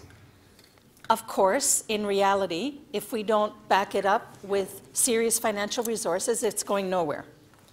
And in reality, there's a disparity in the city. I'm going to try to address in two ways the reason that this disparity arose. One is, as you well know, Speaker, Section 37 and the other appropriate sections of the Planning Act only kick in when you have developers interested in your community. And so, in communities historically that have been neglected by development, and nothing virtually happened in Downsview for a 30-year period, and that is because of the Toronto real estate market and of things being centered downtown, and a lot of historical factors and a lot of economic factors. And that didn't spur the financial community, the development community, from coming out into areas like Mount Dennis and Weston and Downsview. But now all of a sudden, it's happening. So now all of a sudden, we have a little trickle of development money, and therefore, the pursuant Section 37 and Section 42s, et cetera, dedicated to parks. So we have a legacy throughout the city of, call them NIAs, neighborhood improvement areas, that don't have up-to-date community centers, or that, in your case, you have struggled about a quarter of a century to get a community center. So in Downsview, what we have are inefficient outdoor pools and no neighborhood indoor facility in which to swim. Our seniors are crying out for aquafit programs and can't get into the new community center in York on Eglinton because it's, of course, gratis and the lineups are very long. We need a facility, and because of the bungled state, due to the federal government initiatives, the bungled state of Downsview Park, where they're trying to sell off from 300 to 600 acres of public parkland and turn it into apartment central. What we have is a bank of Section 37 money, which is a little more than $1 million right now, that is supposed to grow into $50 million real soon. I don't believe we'll have it for 25 years yet, perhaps 30, and that will be the source of our new community center and indoor pool. Well, I don't think that this community should be waiting that long. In the meantime, doesn't it make sense to spend a little bit of money comparatively and enclose one of the pools that's there now? And I know that's not a great option, but it's an option for the next 25 years to give these people a place in the Toronto infrastructure that they can use. The other thing that I wanted to say is that the next step in the fire sale that the federal government intends for Downsview lands is to sell off William Baker Park. Those of you who know Shepherd and Keele will know that William Baker Park is a pristine green space with beautiful bike paths and pedestrian paths. Doesn't it make sense that the city take a look at taking ownership of this place in order for it to place a future recreational facility? That is something that is tantamount to common sense. But the federal government doesn't listen. So I will be proposing a motion in probably the next council meeting or the one after that about William Baker Park. It is the most important community issue in Downsview today and will be the most important issue in the coming election next year. The most important issue. What happens to these lands? And we can have a say So thank you very much to all members of council who will be supporting my motion.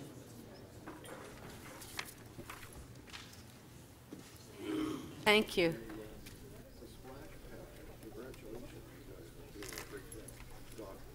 Councillor Troisi. I also like to say congratulations to Mike Schreiner. He has always been a great employee. I worked a lot with Mike Schreiner. Mike, I'm congratulating you.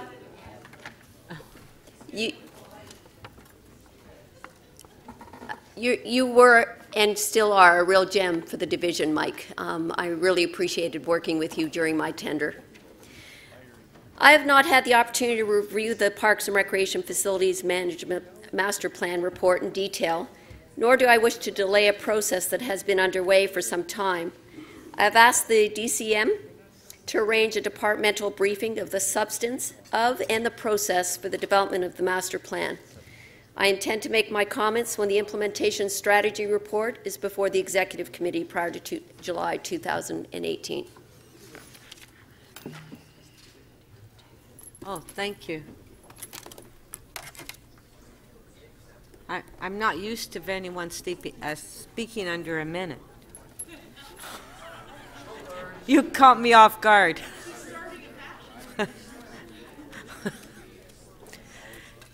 Councillor Ford. Well, thank you, Madam Speaker, and I too will try and be brief. I don't know if I'll be under a minute, but I'll definitely do my best. I also too want to echo our thanks to Mike Schreiner in PFNR.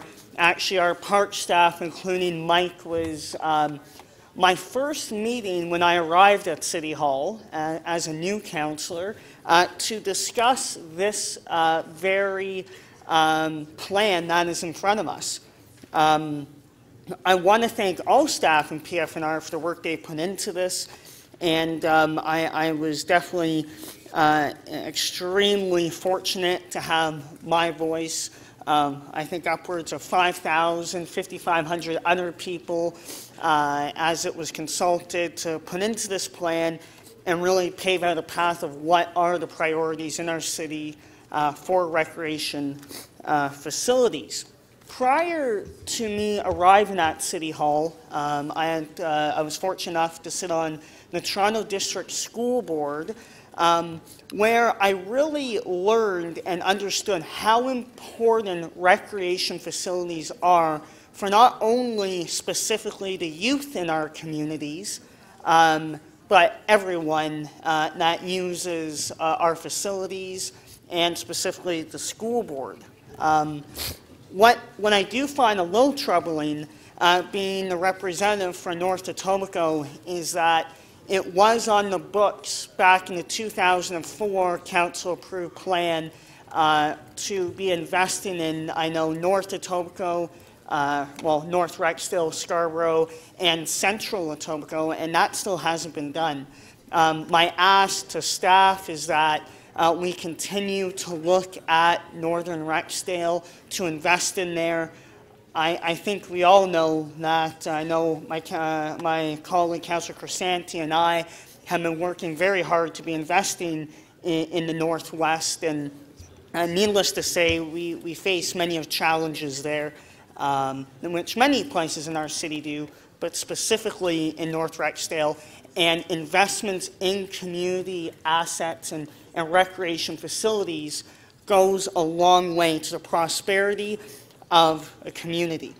I am also, it's great to see that we will be taking in new and emerging priorities as they come in. Being a young councillor, only 23 years old, I'm sure I will be part of building the community for years to come, whether it's in this chamber or any other means. And I think that as we build communities, we need to be looking at new priorities as they come and being open to doing that. I was preparing a motion to put in front of this council for a specific site in my ward, which is Don Bosco Secondary School, which I've been working very hard with over the last year. Staff have informed me that It's more of a community hub. Therefore, it wouldn't be appropriate to put it into this facilities recreation master plan.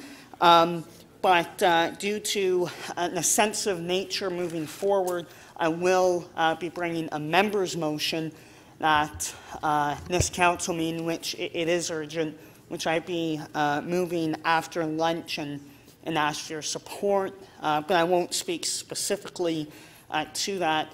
But I think collectively, I think this is where we need to be investing in our community centers, our community hubs, because they do connect communities, they do build communities, and that is an excellent foundation to move forward.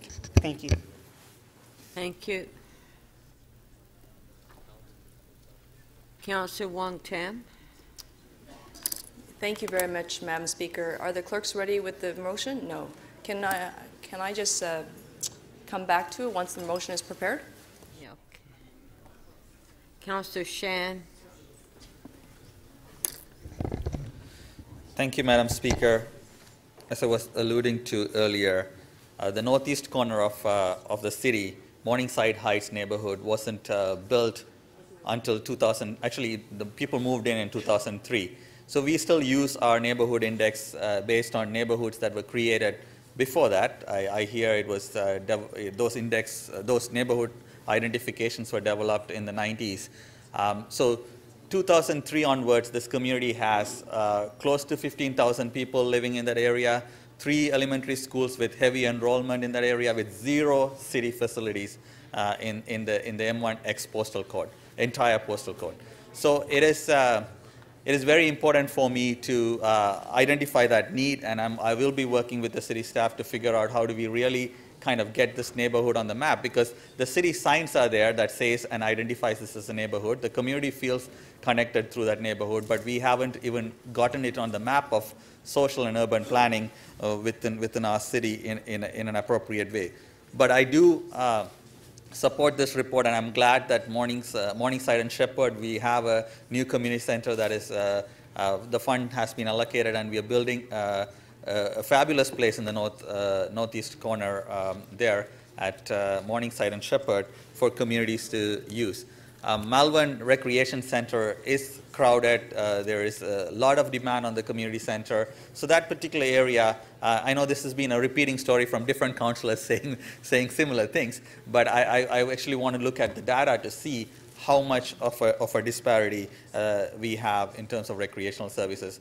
But I do understand and that we are making progress, and we are doing further assessments on some of these things. And it also leaves an option open to have partnership, not private partnerships per se, but partnership with not-for-profit sector, partnership with school boards, partnership with the other levels of government to figure out how we can meet some of the recreational needs, if not the full-fledged gym needs, but also needs where people can have a recreational indoor game, the seniors can. In fact, Morningside Heights, when people moved in, it was a neighborhood with a lot of small families with children under the age of 3 and 4 and babies and so on. Now they're teenagers, and now we have a large number of teenagers in the neighborhood with nothing substantially being able to engage to do. And then 5-10 years down the road, we'll come back and blame everything as youth issues, having not provided teenagers and young people positive environment to interact in.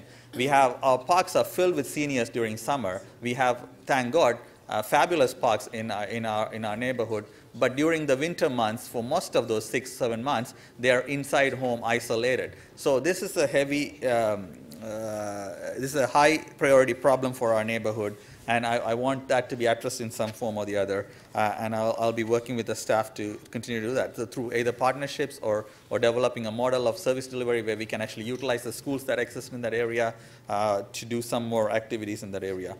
I also want to comment and congratulate and thank the team to kind of put the emphasis on cricket. for the first time in a very substantial way.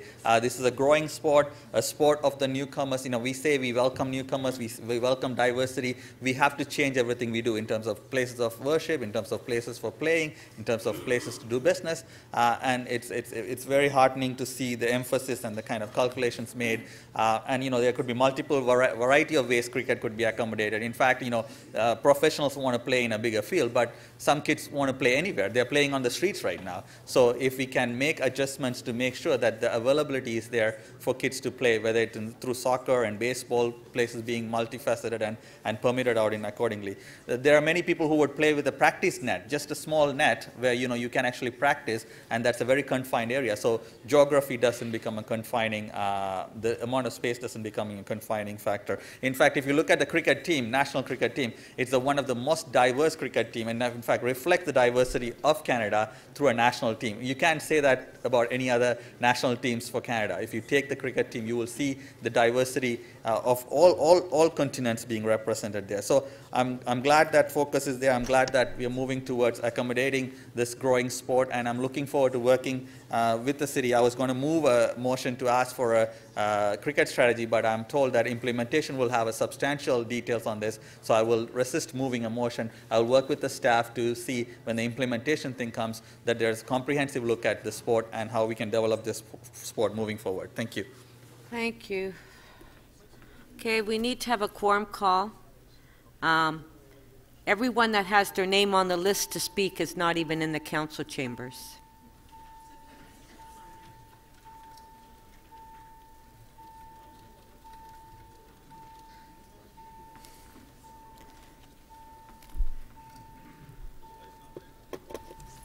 The names are on the list, but they're not even here to speak. Members, please press your buttons to indicate your presence in the chamber.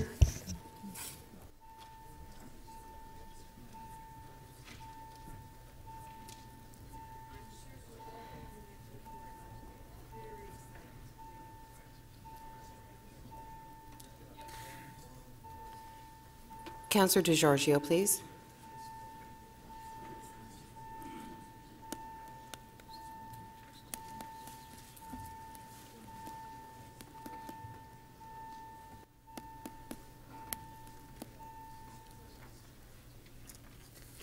Madam Speaker, there are 29 members in the chamber. Quorum is present. Okay, thank you. So our next speaker is Councillor Karygiannis. He's not here. Councillor Pasternak, you're here. Okay, you're next. I'm gonna be very quick because I know there's a long day ahead of us. But I did want to publicly thank our staff for working on a remarkable document that is certainly a terrific roadmap for the next 20 years in parks and recreation. And this is the kind of thing that we will keep our eye on as the years go ahead to make sure that we have we reach our goals, that we have the funding available to get not only state of good repair but new and enhanced done, to make sure that areas of the city that are currently deficient in recreational facilities get their fair share. Little concern that I was just down at an $18 million aquatic center in Ward 28, and I see they're also on the schedule to get two new indoor pools in that same ward. I'm not sure whether we should take a second look at that or not, but it certainly raised eyebrows when I see it. So we want fairness across the city. We want equity. We want those neighborhoods that have not gotten their fair share to get their fair share.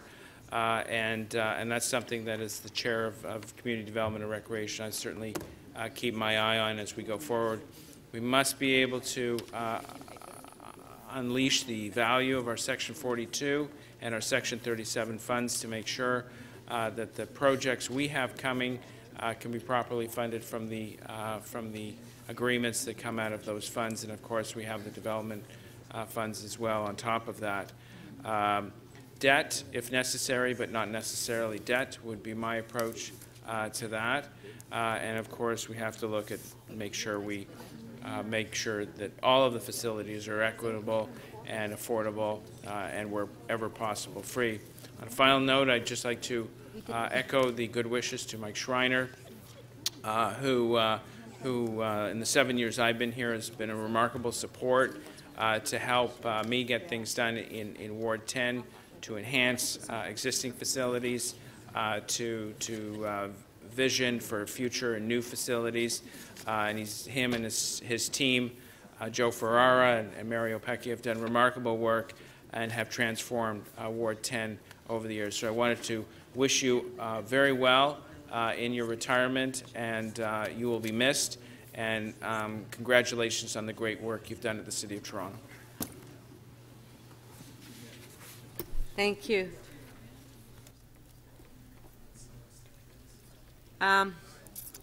Councillor Fletcher?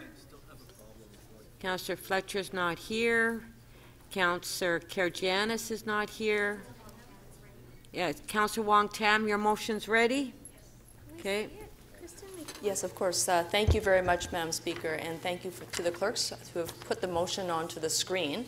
I would request that the General Manager of PFR consult with the ward councillors to further study population growth in downtown Toronto and to reevaluate the system's approach to area-specific facilities and service levels, and report back to the Executive Committee at the same time they report back with the other components in the second quarter of 2018.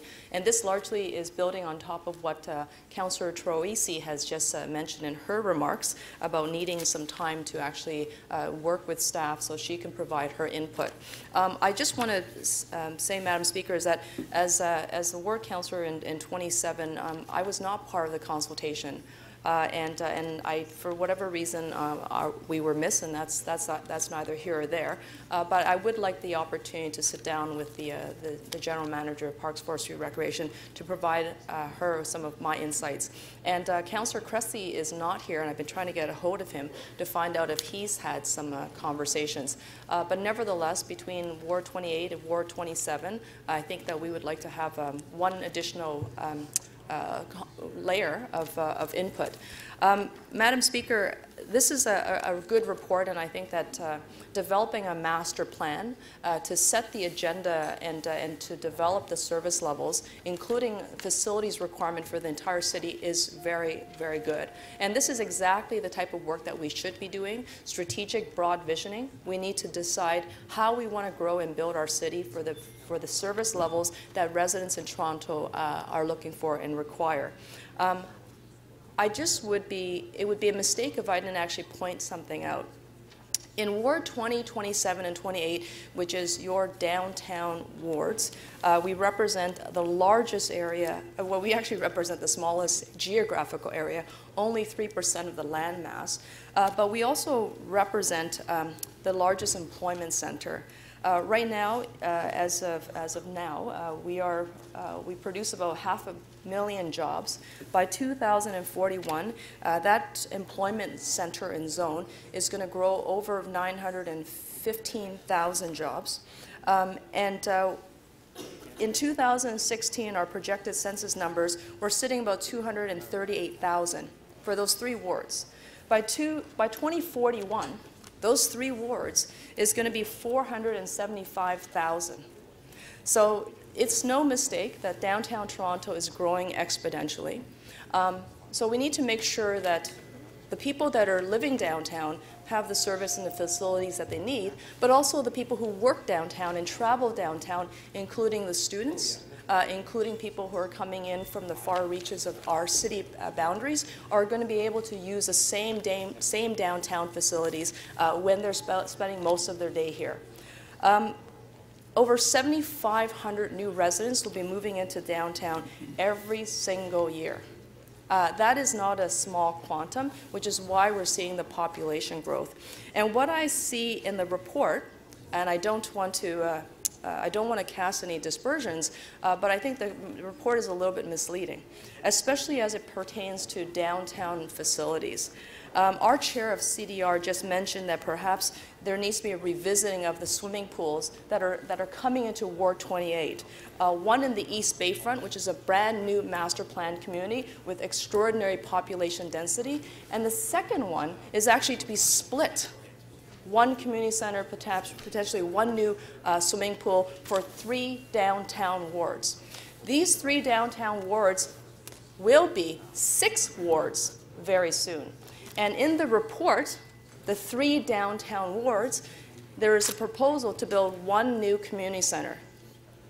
Now, if you heard my remarks, given the population growth, there is something a little bit misskewed based on those calculations. I think that Ward 28 should get those community centers, and 1 community center, at least in East Bayfront, because they need it, which is facilitated by development and growth. Ward 20 should certainly get the one that they will be requiring, which is the one sitting in Canoe Landing, and I'm sure Councillor Cressy would say the same thing if he was here to speak for his community. But Ward 27 has 1 community center that is ailing and failing, and it will be rebuilt. But let me tell you how it's going to be rebuilt. It's a $100 million facility. 1/3 of those dollars, $333 million, is coming from a private donor. That private donor plus the community has pledged to raise another $33 million. Then the final third of that money... Thank you, Councillor Wong-Tam. Your time is up. We do have a question for you, Councillor Fillion. 3 minutes clarification of the motion. Yes, a lot of the conditions you described would be similar to the area I represent. So I'm wondering if you'd consider a friendly amendment just to add growth in downtown Toronto and other areas of extremely high growth, which would include Yonge and Eglinton. I think Councillor Matlow. I have no objection to that. I certainly know that there are certain pockets of our city that are experiencing historic and exponential growth. I think that would be quite appropriate, given the fact that we're all trying to serve the residents of our city. You can just do you want to just clear on what the process is for adding that, if Councillor Wong-Tam could... Well, the process is, if when you get up, if you speak, that you move an amendment. Well, what's a friendly amendment? Can she just add it now? I'm not clear. Well, we'll figure it out. Okay, Councillor Fillion? Yes, thank you. Okay. Councillor Matlow, clarification of the motion. Yeah, I was going to ask a very similar thing, and perhaps we could work on the wording, but rather than focus on downtown specifically, areas around urban growth centers that are experiencing that extreme growth, that really would be the focus. And if we could work together on that wording, I'd appreciate that. And Councillor Mallow, I would welcome that. This is not a case of Me Too-ism. It's a case of making sure that we actually direct the services where they are required. Yeah, exactly. I agree. Okay, Councillor Davis, clarification of the motion. I wanted to ask you about the facilities that are recommended already in your ward, and maybe you could clarify why you think that's inadequate, and maybe it has something to do with how they're funded. I heard you suggesting something. But Councillor Davis, your task clarification of the motion. So that's what your question is on what's before us. Yes. Yeah. So speaking to the service level needs, in Ward 27 we have 1 community center, and many of you may know it. It's called the John Innes Community Center. It's an aging facility, but I think what's important to note is that the money coming in to refurbish and rebuild John Innes Community Center is actually not city-driven. This is a project that's being driven from the philanthropist community, and it's going to be driven from the local community. So over $66 million is coming from a different source. The balance of the money, which is $33 million, is most likely going to come from 3 orders of government. And I have been asked by city staff whether or not the 1/3 can come locally from Section 42 and Section 37 dollars, which means that you're getting a $100 million asset for the city, and really it's not coming out of the city coffers. Okay, thank you. Another question? Is it to do with the motion? Yes, I wanted to understand what you meant by reevaluate the systems approach to area-specific facilities and service levels. Yes, Councillor Davis, in the staff recommendations, they had outlined how they had come up with the evaluation process to determine the facility requirements. And so they had called that the systems approach. One of it was based on sort of the normal ways of evaluating in terms of growth and projections. The other way, another layer was looking at other providers. And under questioning, when I asked GM of PFR, what are those other providers? Does that include private for-profit gyms or perhaps community hubs? The answer was yes. Were those facilities going to be universally accessible? The answer was no. She also said there was no exact science in determining this outcome. Okay, thank you. Councillor Carroll, clarification of the motion. Yes, I'm wondering if the councillor could clarify for me if John Innes is being built with other sources of funds because you are in a growth area and have growth money, what is wrong with plugging the holes with growth money in the growth areas and using the tax dollars to plug the holes in the non-growth areas?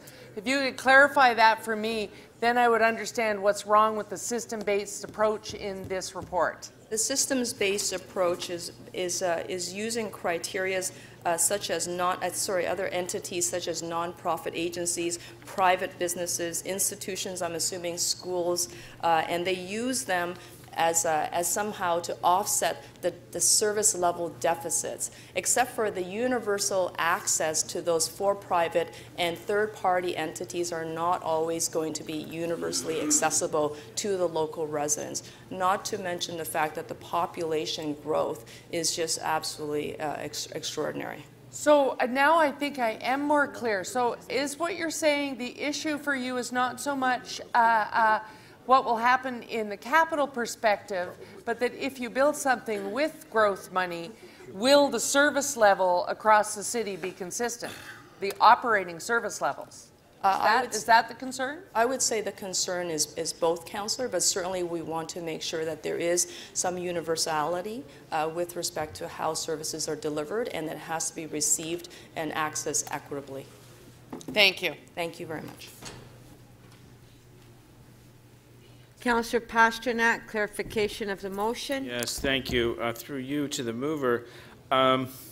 Just for clarity's sake, under the Planning Act, there are provisions built in, as we've referred to many times, Section 37, Section 42, to accommodate population growth. I'm wondering what the purpose of this motion is when you already have development agreements and funds to help enhance facilities in your area. I would answer your question in two parts, Councillor. First of all, with respect to development charges, they go into the general coffers. We never are able to track how much is actually reinvested in the local community that's bearing the growth. So that's number one. Number two is that Section $37 is rather limited. It costs about $1,000 to $1,200 per square foot to build a new community facility these days. And of course, it's very, very expensive to operate. And Section $37 does not cover any of those operating dollars. So I think it's rather important to note, just by way of example, just to highlight for everybody, that it took Councillor McConnell over 10 years to build the Wellesley Community Centre. And now it's taking an extra number of years to build a community pool. And Ward 27, the adjacent ward, my ward, had to kick in about $8 million to give her a hand to get her over the bump. It has literally taken that long to build that facility. So it's understood that a $20 million facility is not going to be done overnight.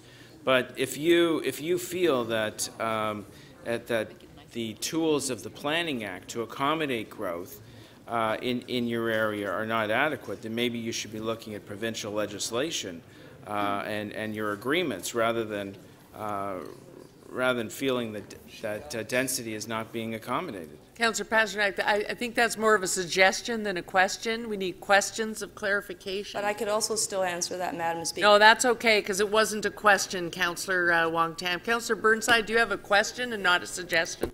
Question, right? Yes. Thank you. Appreciate it. So I apologize. I didn't hear all your comments, but just in the making of this motion, did you say you didn't have an opportunity to have input with staff on the whole evaluation process?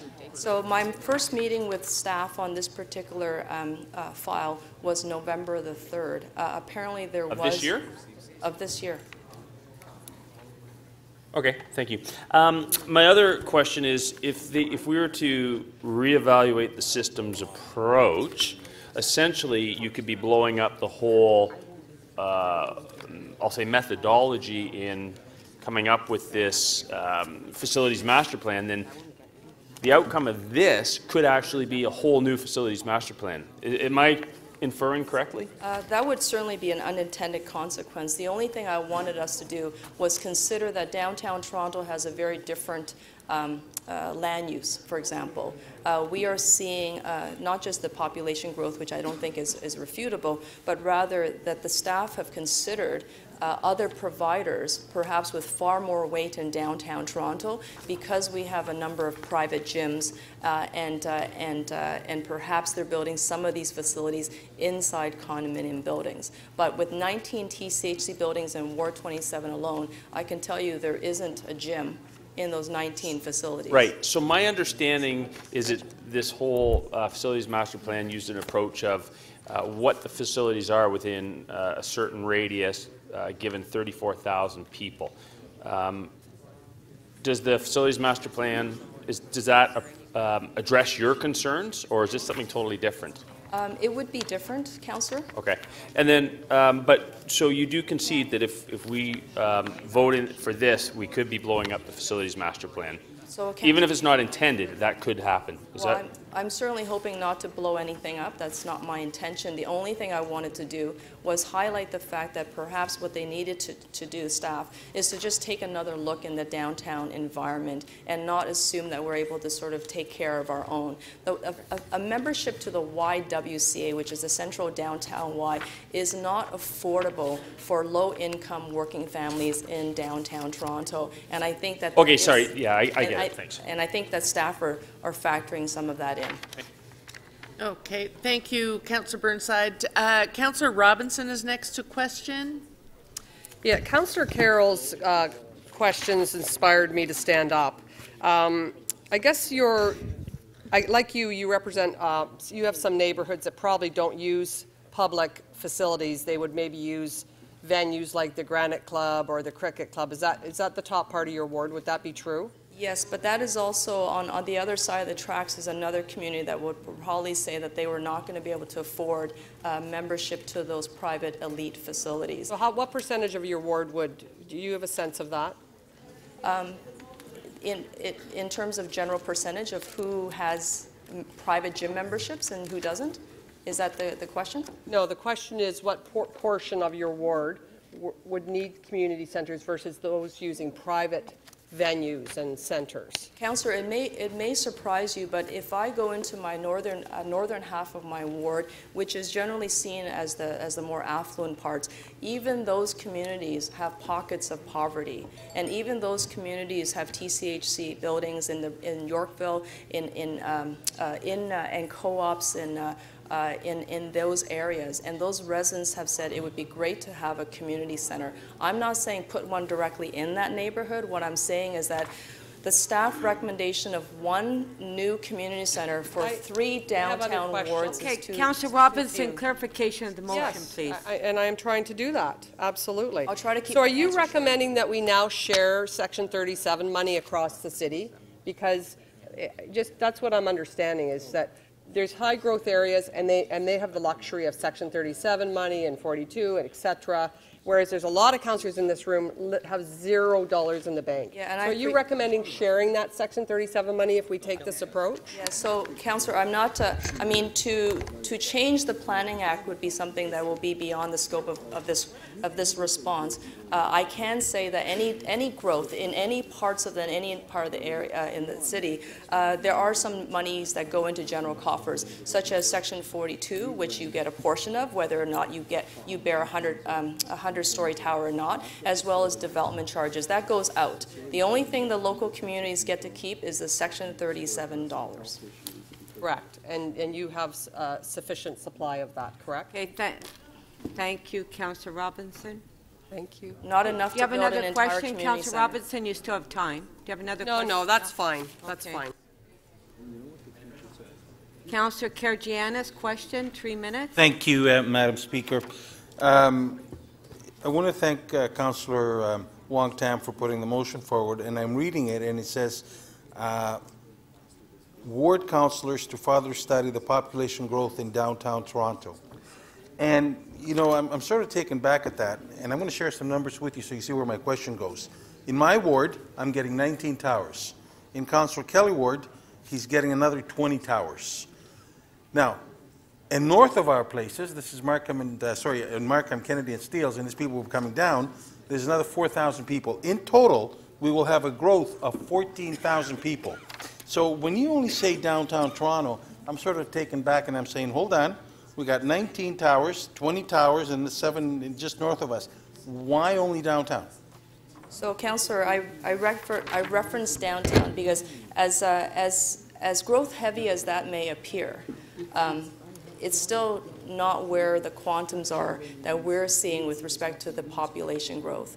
Those 3 wards, 20, 27, and 28, will have over 475,000 residents in a few short years. And not to mention the fact that your community, your residents will be working downtown, oftentimes using downtown facilities. If we are truly one Toronto, then we're going to also want to see some of those local investments coming into the downtown area, which is the major generator of jobs, growth, and taxes. Given the fact that, you know, that there's growth, certainly in this particular area, when I asked the city planner, he said that's going to be the second growth area. Second highest. Second highest. Which area? Second highest. This is Scarborough Agincourt. Second highest growth area. We're looking at 40 towers within the next couple of years. We're looking at towers that are 40, 35, and 40 stories. So the word downtown, I mean, this, you know, to my residents might have a negative connotation. We're pitting downtown against Scarborough. And I don't think the Amalgamated City wants to do this. So I'm just wondering if this is, I mean, something like this. I realize. So Councillor Fillion had made a request that perhaps there be some language in there to offset the growth areas. So are we looking at changing the language? We could certainly do that. It would be downtown Toronto and areas experiencing high growth. I think that Midtown certainly qualifies, and I certainly know that Councillor Fillion's ward is way too big for what it is. Okay. All right, thank you. Thank you. Now, Councillor Karygiannis, you're up to speak. Madam, I'm going to make a motion, and I'm working with staff, and I took my name out. Pardon? I'd like to ask staff for a motion, if I may. Or am I the last speaker? No. No, you're not. Thank you, Madam Speaker. Councillor Fletcher, you're up. Thank you very much, Speaker. And I do have a motion to move, which I'm sure will show on the screen shortly. Is Councillor Fletcher's motion ready? Yes.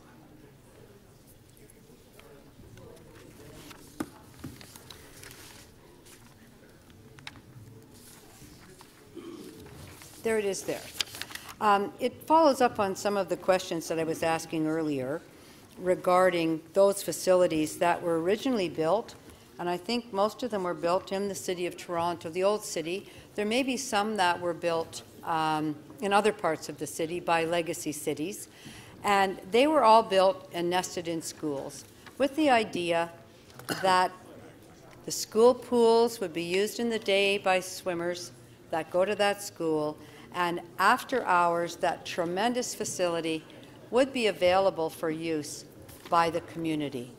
And from that, we put in many, many programs and have built actual community centers around the pools. Just to give you an example, Franklin School was built as a actual school community center, a joint school community center, with the pool under the jurisdiction of the TDSB and the community center that was adjuncted to it under the jurisdiction of the city. and it's called Franklin Community School, because it is not just a TDSB facility, it's a joint facility. That pool is unable to receive Section 37, any cash in lieu that may be available to upgrade that pool facility. So however many years later, from the 70s to now, 40 years later, we actually have these aging facilities that our legacy cities built that we can't get in to upgrade. Meanwhile, we are running a full spate of programs out of them. In the East End, I can just tell you that there's Franklin Community Centre. Councillor Davis has talked many times about Earl Beatty and that pool that was built by the city, and we run a community centre out of there. S.H. Armstrong, which was discussed here many times, actually the city built a physical community centre attached to the school with a gymnasium that's ours, and the pool, which we assumed we would be using, which we can't upgrade in any way, even though it's with the TDSB. Myself, I was very involved in building the Fairmount Community Centre, where we attached a community centre onto the school with the understanding we would be using that pool. However, the physical state of some of these pools, the showers, other things are really from many, many decades ago and need to be upgraded. So what I would like to do is ask the General Manager to have this conversation with all the appropriate people to look at how we could use those funds to upgrade these significant assets, which we happen to have built to start with, and to secure them for the city should something happen to that school. So if we find that somewhere along the line that school is going to be closed or sold, that investment would have to come back to the city. We already do that on playgrounds at schools, where we might make a small contribution to the upgrade of a children's playground at a school, a Toronto District Catholic School or Toronto School Board, and then we secure in that the requirement that should they leave that site, should they sell that site, those dollars are coming back to the city. So our investment is always protected. It can be protected. What isn't protected are our programs, because those school pools, which are heavily used and where many people learn to swim, cannot be refurbished. And as we know, and Councillor Layton moved the motion about development charges, the TDSB is so hamstrung around facility agreements because of what the Harris government did to school funding, where they said that pool, that hallway, that lunchroom, they don't count because they're not instructional space, and we're terribly underfunded for many years. So the school funding formula remains broken to this day. Our programs are run out of many, many school pools, many of which the city built, and we have no way to upgrade those facilities because we're afraid we'll lose our money. Well, a good lawyer on both sides can make sure we don't lose our money, that investment can come back to the people of Toronto once we would make that Section 37 community benefit available for refurbishment of school pools. And if we don't do that, well, we won't have a swimming program, because at a certain point, the little old hand dryers are going to run out, that the showers, which are not used anymore, the washrooms Thank you, Councillor need to be Fletcher. refurbished, and I urge you to support my motion. We do have a question for you. Okay, I'm so happy to answer these questions. 3 Speaker. minutes, clarification of the motion. Sure? Yes, I am. Thank you, Madam Love Speaker. to answer your question, Councillor Holyday. The report talks to us a little bit about the appropriateness of facilities going forward, about the design, the configuration. Do you believe that the school pools are a superior facility than that of, say, a new pool or a new larger community center with the right accessibility features onto it, the right size, the right shape? Is that the better investment, or is the better investment to invest in a new facility that meets the demands of 2017, not the 60s? Not the 60s? Well, first of all, I think by the time there was any new schools that would be thought of being built in some of the areas where we have these school pools, that would be a long time.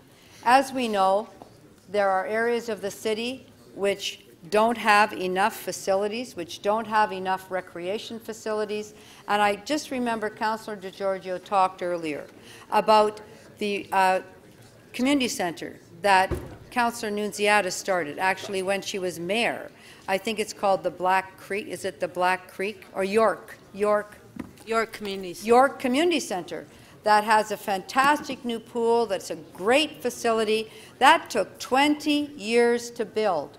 And that was because York was an underserviced area. There are so many underserviced areas in this city, neighborhood improvement areas, that would be first on the list, Councillor, for a new facility, and well-deserved because they've not had access in that way. So your idea might be great, but I think it's not practical. I think the practical thing to do is to upgrade the facilities that people use already. That's the traditional way that they have used school pools, traditional way they've learned to swim, and make them more amenable as a community facility. So we pay rent to the school for the pools. You mentioned there's long-term leases. Should we advocate for the school board to better use the rent money to upgrade the facility, or I think what's that the the problem money here? that we use is for the operations. As I stated earlier, the Harris government, when it was first elected, threw a nuclear bomb into the school system called the funding formula, where school pools were removed from any funding of any kind, yet they had been funded by the legacy school boards. And from that day forward, there were orphans. The city stepped in at that point, even with school pools that we had built.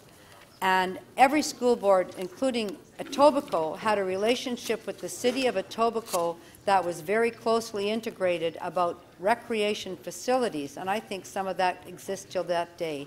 The same with our legacy school board in Toronto, where we built many facilities together and ran them jointly. Thank you. Thank you.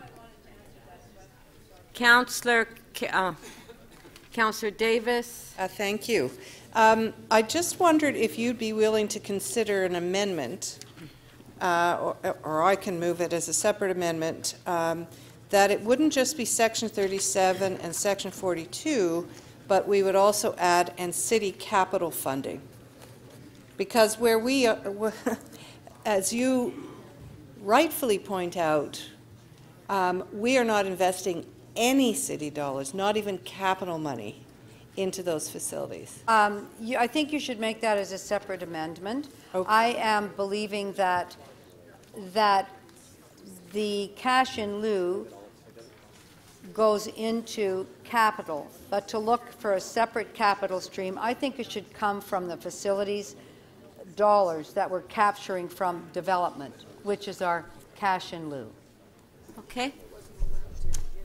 That would be the first step. I want to have the first step on these agreements, and I think what's most important is that because those are let me finish. Those are community dollars that were put together from development to be spent in the community. Okay, so there are 17 or 18 joint facilities, mostly in the former Toronto and some in other places, that were built as additions with city money and have never had any state of good repair investment in them since. If the addition was built as a community center addition, then I think that's actually separate. The pool was built in the school. The S.H. Armstrong Community Center, for example, was built onto the school. It's our facility, and I believe capital dollars go into that already. Well, at Earl Beatty, it's not our facility. It belongs to the school board, even though we paid for it. Councillor Davis, clarify. Anyway, I will move separate motion. I think you're on something that's a little separate from the pools. Thank you. Councillor Carroll to speak. Councillor Carroll to speak. Thanks, Madam Speaker. I have a little motion. My speech is broader than my little motion. My motion is quite specific. The City Council requests the General Manager, Parks, Forestry, and Recreation as part of the evaluation of sports bubbles. If you've read the plan, that's in there a little bit, to conduct an environmental scan of bubble enclosures innovations and to update life cycle estimates and operating impacts of such enclosures. The reason I'm moving this motion is because I'm going to be voting against Councillor Ojemeri's motion and all the others, and I dare say those to come. If you read this plan, no offense to the people who wrote our Common Ground and other plans before it, of all the parks plans, and there have been many in my 14 years here, this one is the best. It is the most exhaustive, and I am very anxious to get on with the next, which is the implementation report. The implementation report that comes before your election for those who are shaking their heads, those who have already moved Me Too-itis motions. You are going to get a report, and it's going to tell you whether or not you've been fairly served. Now, I'm in an interesting situation, Madam Speaker. I've been to a lot of community centres, including yours. Most of us know backwards and forwards the community facilities where we serve, where we live. When you get to the point where you have not only kids but a bunch of grandkids, and they start playing league sports all over town, basketball in my case, you've been to the Wellesley, you've been to York, you've also been to tatty little Stan Wadlow Clubhouse.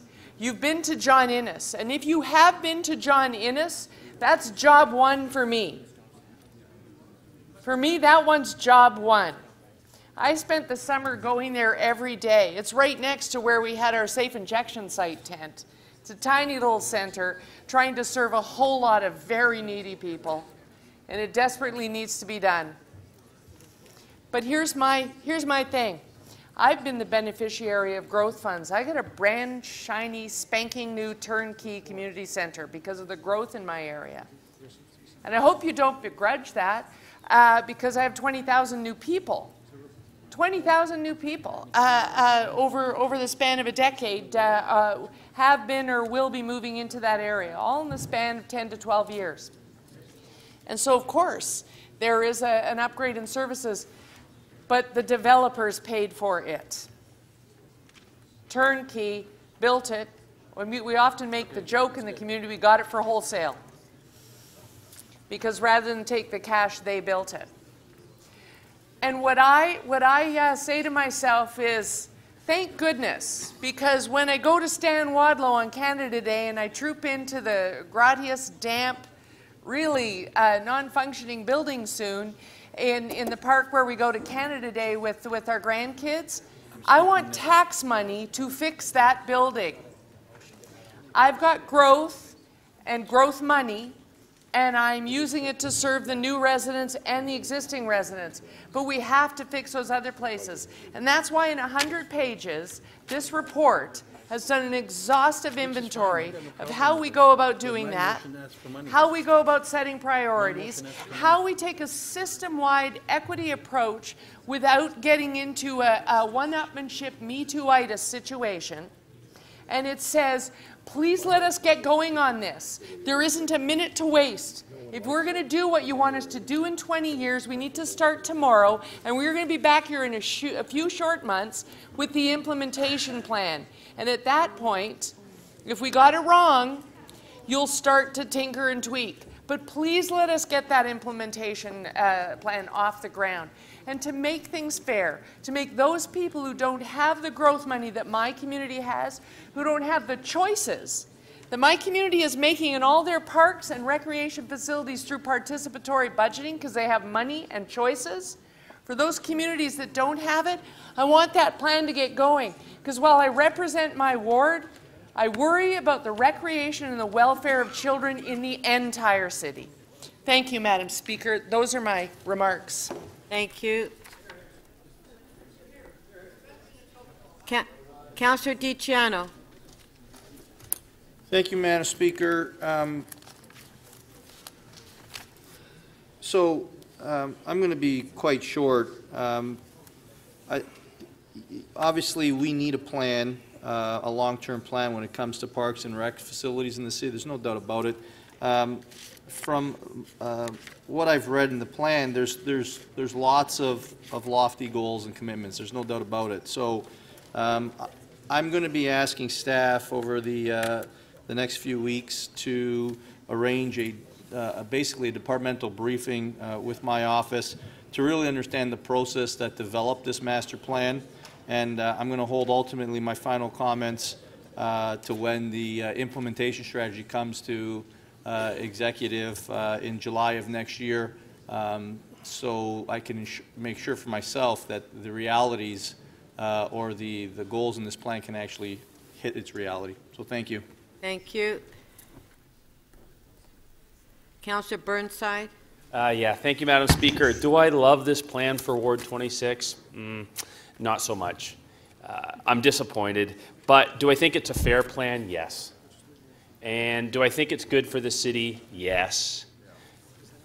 Absolutely, I have to fight for my ward, but I recognize it's bigger than my ward. Anyone that says they didn't have an opportunity to speak to Matt Bentley over there or the consultant, I don't know. I don't have an answer for that. I probably had 5 meetings and 20 phone calls, and I've been on Matt's whatever for the last year. I had lots of opportunity for input. I understand the process. Matt explained the process. Do I like the results? Not for my ward. I would have liked more, but I get it. I will not be supporting anything that deviates from this plan. The whole idea of getting a consultant, a private consultant, someone who is not politically motivated, who looks at all the steps and develops it impartially, is, I thought, what we're here for. It's not about Me Too. It's not about putting something in the newsletter. I want that unbiased report. That's what I think we have. That's what I'll be supporting.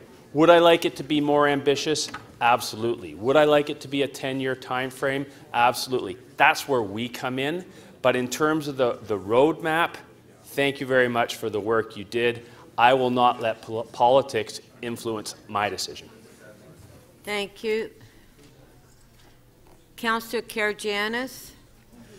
Thank you, Madam Speaker. I do have a motion if the staff can put it on.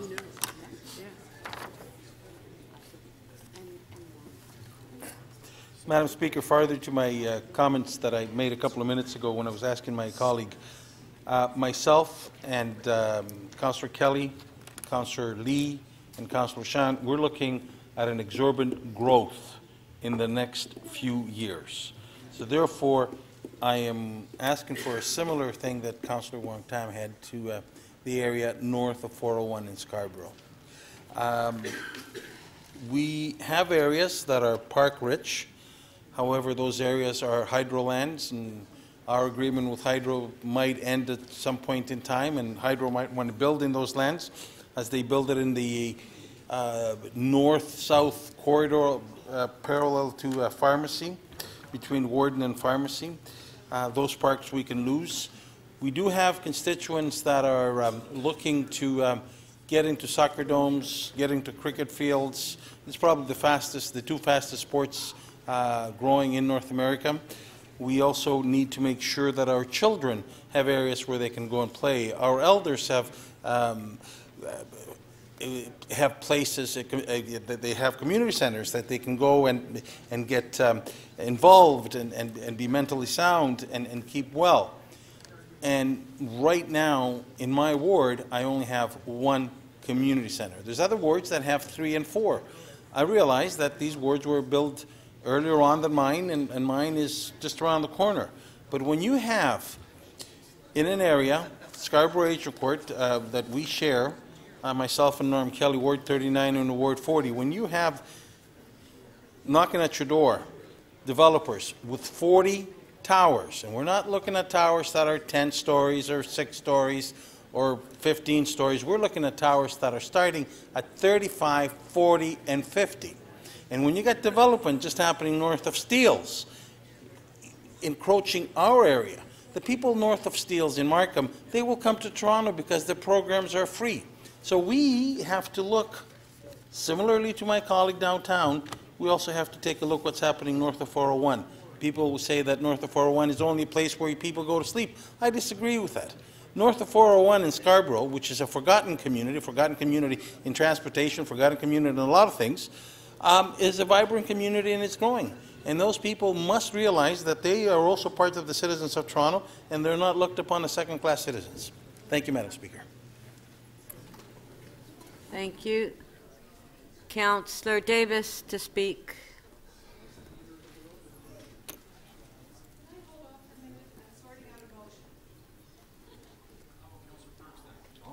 Councillor Perks. What the heck? Thank you, Speaker. At the beginning of this debate, I asked the city manager some questions, and one of the things that was revealed to us is that we're about $700 million short in our revenue to implement this plan. Since then, a number of motions have come forward which in one way or another suggest that there is some service deficiency in some kind of recreational facility or in some portion of the city. And there's been quite an argument about who's got the bigger deficiency and where the problems lie and which problem we have to address first. Underlying all of that is the very simple fact that each and every one of us has substantial voices in our community telling us we need to provide better recreational services.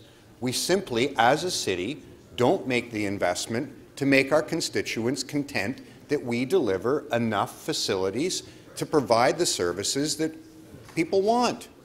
People want better service than what we currently deliver. And here's the thing. We don't even have the money to implement the plan that's in front of us, let alone all the additional services that people are demanding of us. So we have two very simple choices as elected officials. We can tell people, no, you cannot expect to get that level of service. It is not a possible thing. You will never get your cricket pitch. You will never get sufficient recreation facilities in the downtown. Scarborough is going to go wanting. Councillor Pasternak will never have his needs met. We can go all of us out into the community and say, no, you're not getting it. Or we can come into this council chamber aware that Torontonians are not satisfied with the level of service and make a commitment amongst ourselves that we will provide that service. But to do that requires us to have a different kind of courage, a courage I'm going to be looking for in just a few short weeks when the budget gets in front of us. I'm going to be looking for every single person who has moved a motion suggesting that some particular type of recreation service needs to be better than what's imagined in this plan. I'm going to be looking for all of you to argue that we need to increase the revenues we collect as a city in order to provide the services that you're moving motions to demand.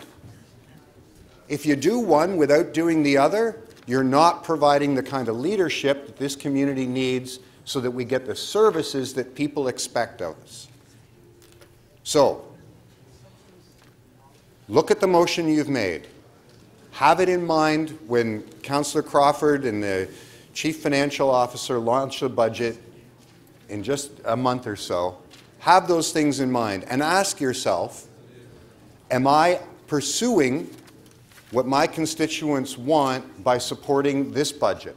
Does this budget commit us to a financial framework that actually supports the things I ask for in council? Thank you. Thank you. Councillor Hart. The report before us today is certainly not a short report. I can't imagine anything in the purview of PF&R in terms of facilities that hasn't been covered. A number of motions have been tabled today, and I'll follow up on what Councillor Burnside said. He mentioned that he's not supporting anything that deviates from the plan before us today, even though it doesn't specifically address some of the concerns in his ward. And I agree with Councillor Burnside in terms of that motion. But I've spoken with staff in terms of the motions that have been placed today, and they assure me that in the follow-up report on implementation that they will be touching on all of those motions. So I know the limited resources that are in PF&R to deal with all of these reports. I know how much was put into this particular report, and I have a full understanding of how much will be required to do an implementation report even though it's months away. That's a big piece of work. So I won't be supporting anything that requires them to do additional reports, given the implementation report I think will cover all of the concerns that you have, maybe not to your satisfaction, but I think it will address all of those concerns. And I'd like to thank the staff for a terrific report that I support wholeheartedly. Thank you. Thank you. Councillor Filion. Thank you. I have a motion that City Council requests the General Manager, Parks, Forestry and Recreation to have further conversations with ward councillors representing areas of extremely high growth to help inform the implementation report coming to City Council in the second quarter of 2018. And it's just, it's something that I think was going to happen in any event, that there would be further conversations before the implementation report. It deliberately does not say add this or add that or use this methodology or add that methodology. I guess it's an alternative to Councillor Wong Tam's motion. It's again just asking. I just want to make sure, for example, that in my area, that the population projections that are being used are correct, because I think they're not even close. So I just want to have further discussion about those sorts of issues, or make sure the staff are aware of new land acquisitions to take that into account in their planning. And if they choose not to, that's up to them. It's not telling them to do anything. It's just telling them to have some further conversations. Thank you. We do have a question for you. Councillor Campbell. Councillor, just a very simple question. How is staff to determine what is defined as an extremely high growth area? Well, because would you? Yeah, that's it. Well, I could have used some other term, but if you use, for example, designated growth areas, it leaves out will leave out a pocket of somebody's ward that is experiencing extremely high growth. I think we know what the areas of extremely high growth are. But don't you think it's open to interpretation? Well, everything's open to interpretation. That's my point. That's my point. Yeah, it's so. Okay. It's just to. I think some of us have. I've asked for clarification of it. Yeah. I'll be happy to speak to you when we're not debating it, but I think it's so open to interpretation that staff could pick 7 or 8 other areas around the city. Councillor Karygiannis made the same point. Councillor DiCiano has not, and Councillor Grimes, they have not stood up on that particular point, although they too have areas.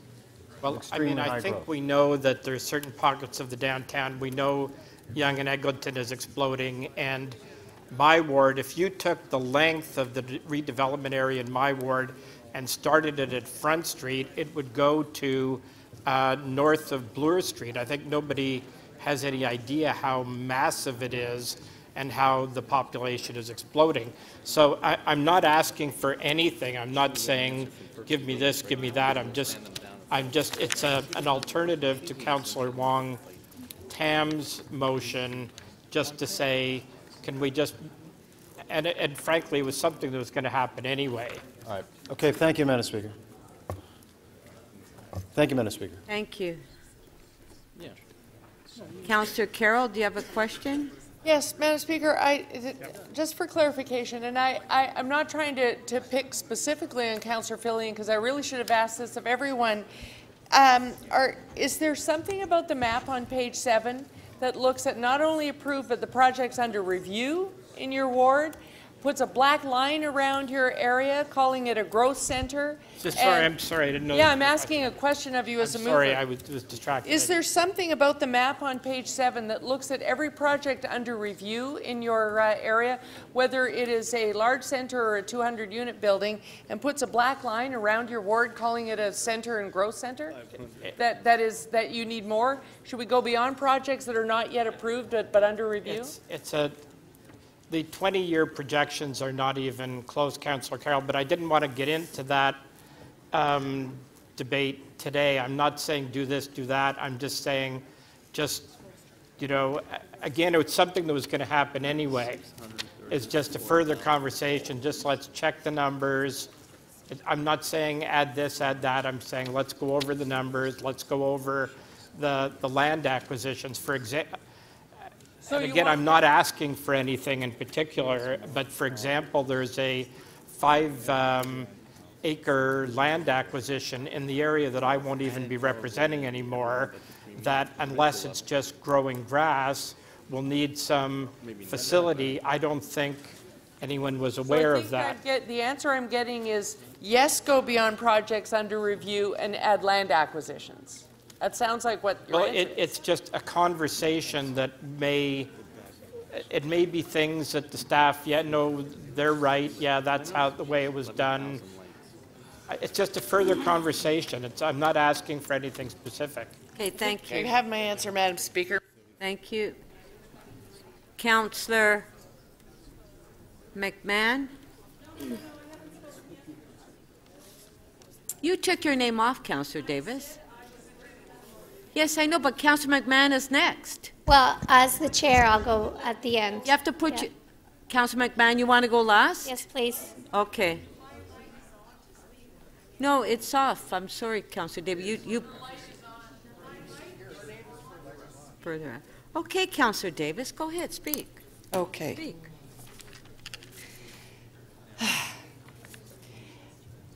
I have a motion that I have been considering moving, and I won't move it, but I will speak to it. So first of all, I do want to thank our staff. And as I said at committee, this has been a long time coming. The Auditor General recommended this in 2007, that we should have a facilities plan. And the reason it's taken so long is because it was very complicated. So what I have struggled with is how do you plan for facilities for a whole city for the variety of services that we know we need now and we will need in the future, and try to contemplate the changes in the kinds of uses that we will have over the next 20 years. And I think this plan has done a very good job of doing that. It has addressed population growth, it has addressed demographic changes, it has addressed needs, and it has addressed both the state of good repair, which means what are we doing about the facilities that need to be fixed up, and it also is saying here's where we need to expand services and build new facilities. So we have both state of good repair maintenance and we have growth, both in terms of population and where there currently are not facilities. So it is attempting to have a very comprehensive plan. However, and I agree with Councillor Perks, as I often do, but not always, that if we are going to see this plan become a reality, we need to finance it. And everyone who stands here, as they do always, when they put the service needs of their communities on the table, speak in favor of expansion or improving, and then when it comes to the budget, vote against any serious investment in those facilities for their communities. So this proposed plan calls for $38 million more annually. And I'm going to repeat that so it stays in everyone's heads. This plan for 20 years calls for adding $38 million annually. $14.8 million for new and enhanced facilities and $23.1 million for repairs. state of good repair.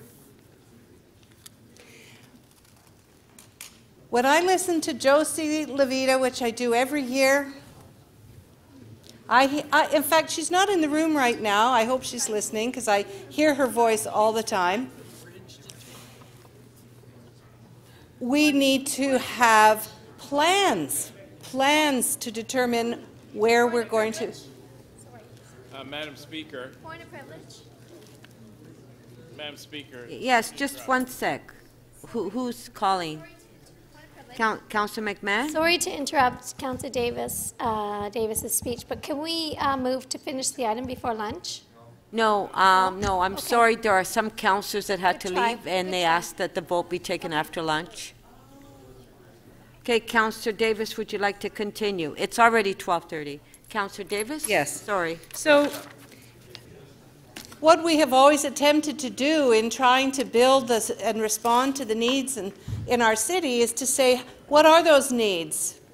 Let's build that plan to meet those needs and then build the facilities that will accommodate the services that we need. Finally, we have a plan for recreation that says for 20 years, these are the facilities we need. Now, it's based on a set of targets that some of them are radii around facilities, some of them are based on per capita investment, some of it is based on, well, not based on a particular formula. But I think that what they have done, and we have not seen before, is every single kind of recreation facility is identified, and we're going to go forward in a 20-year plan. Thank you.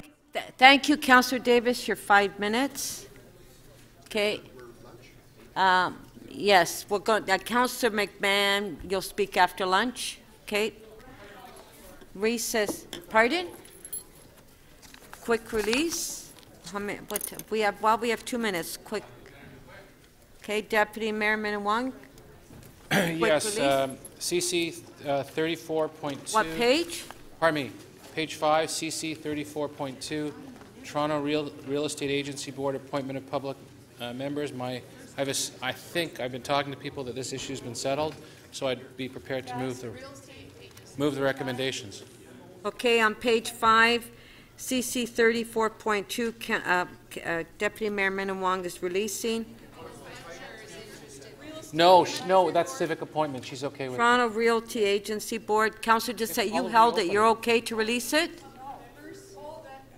No, it's not a quick release. Recess to 2.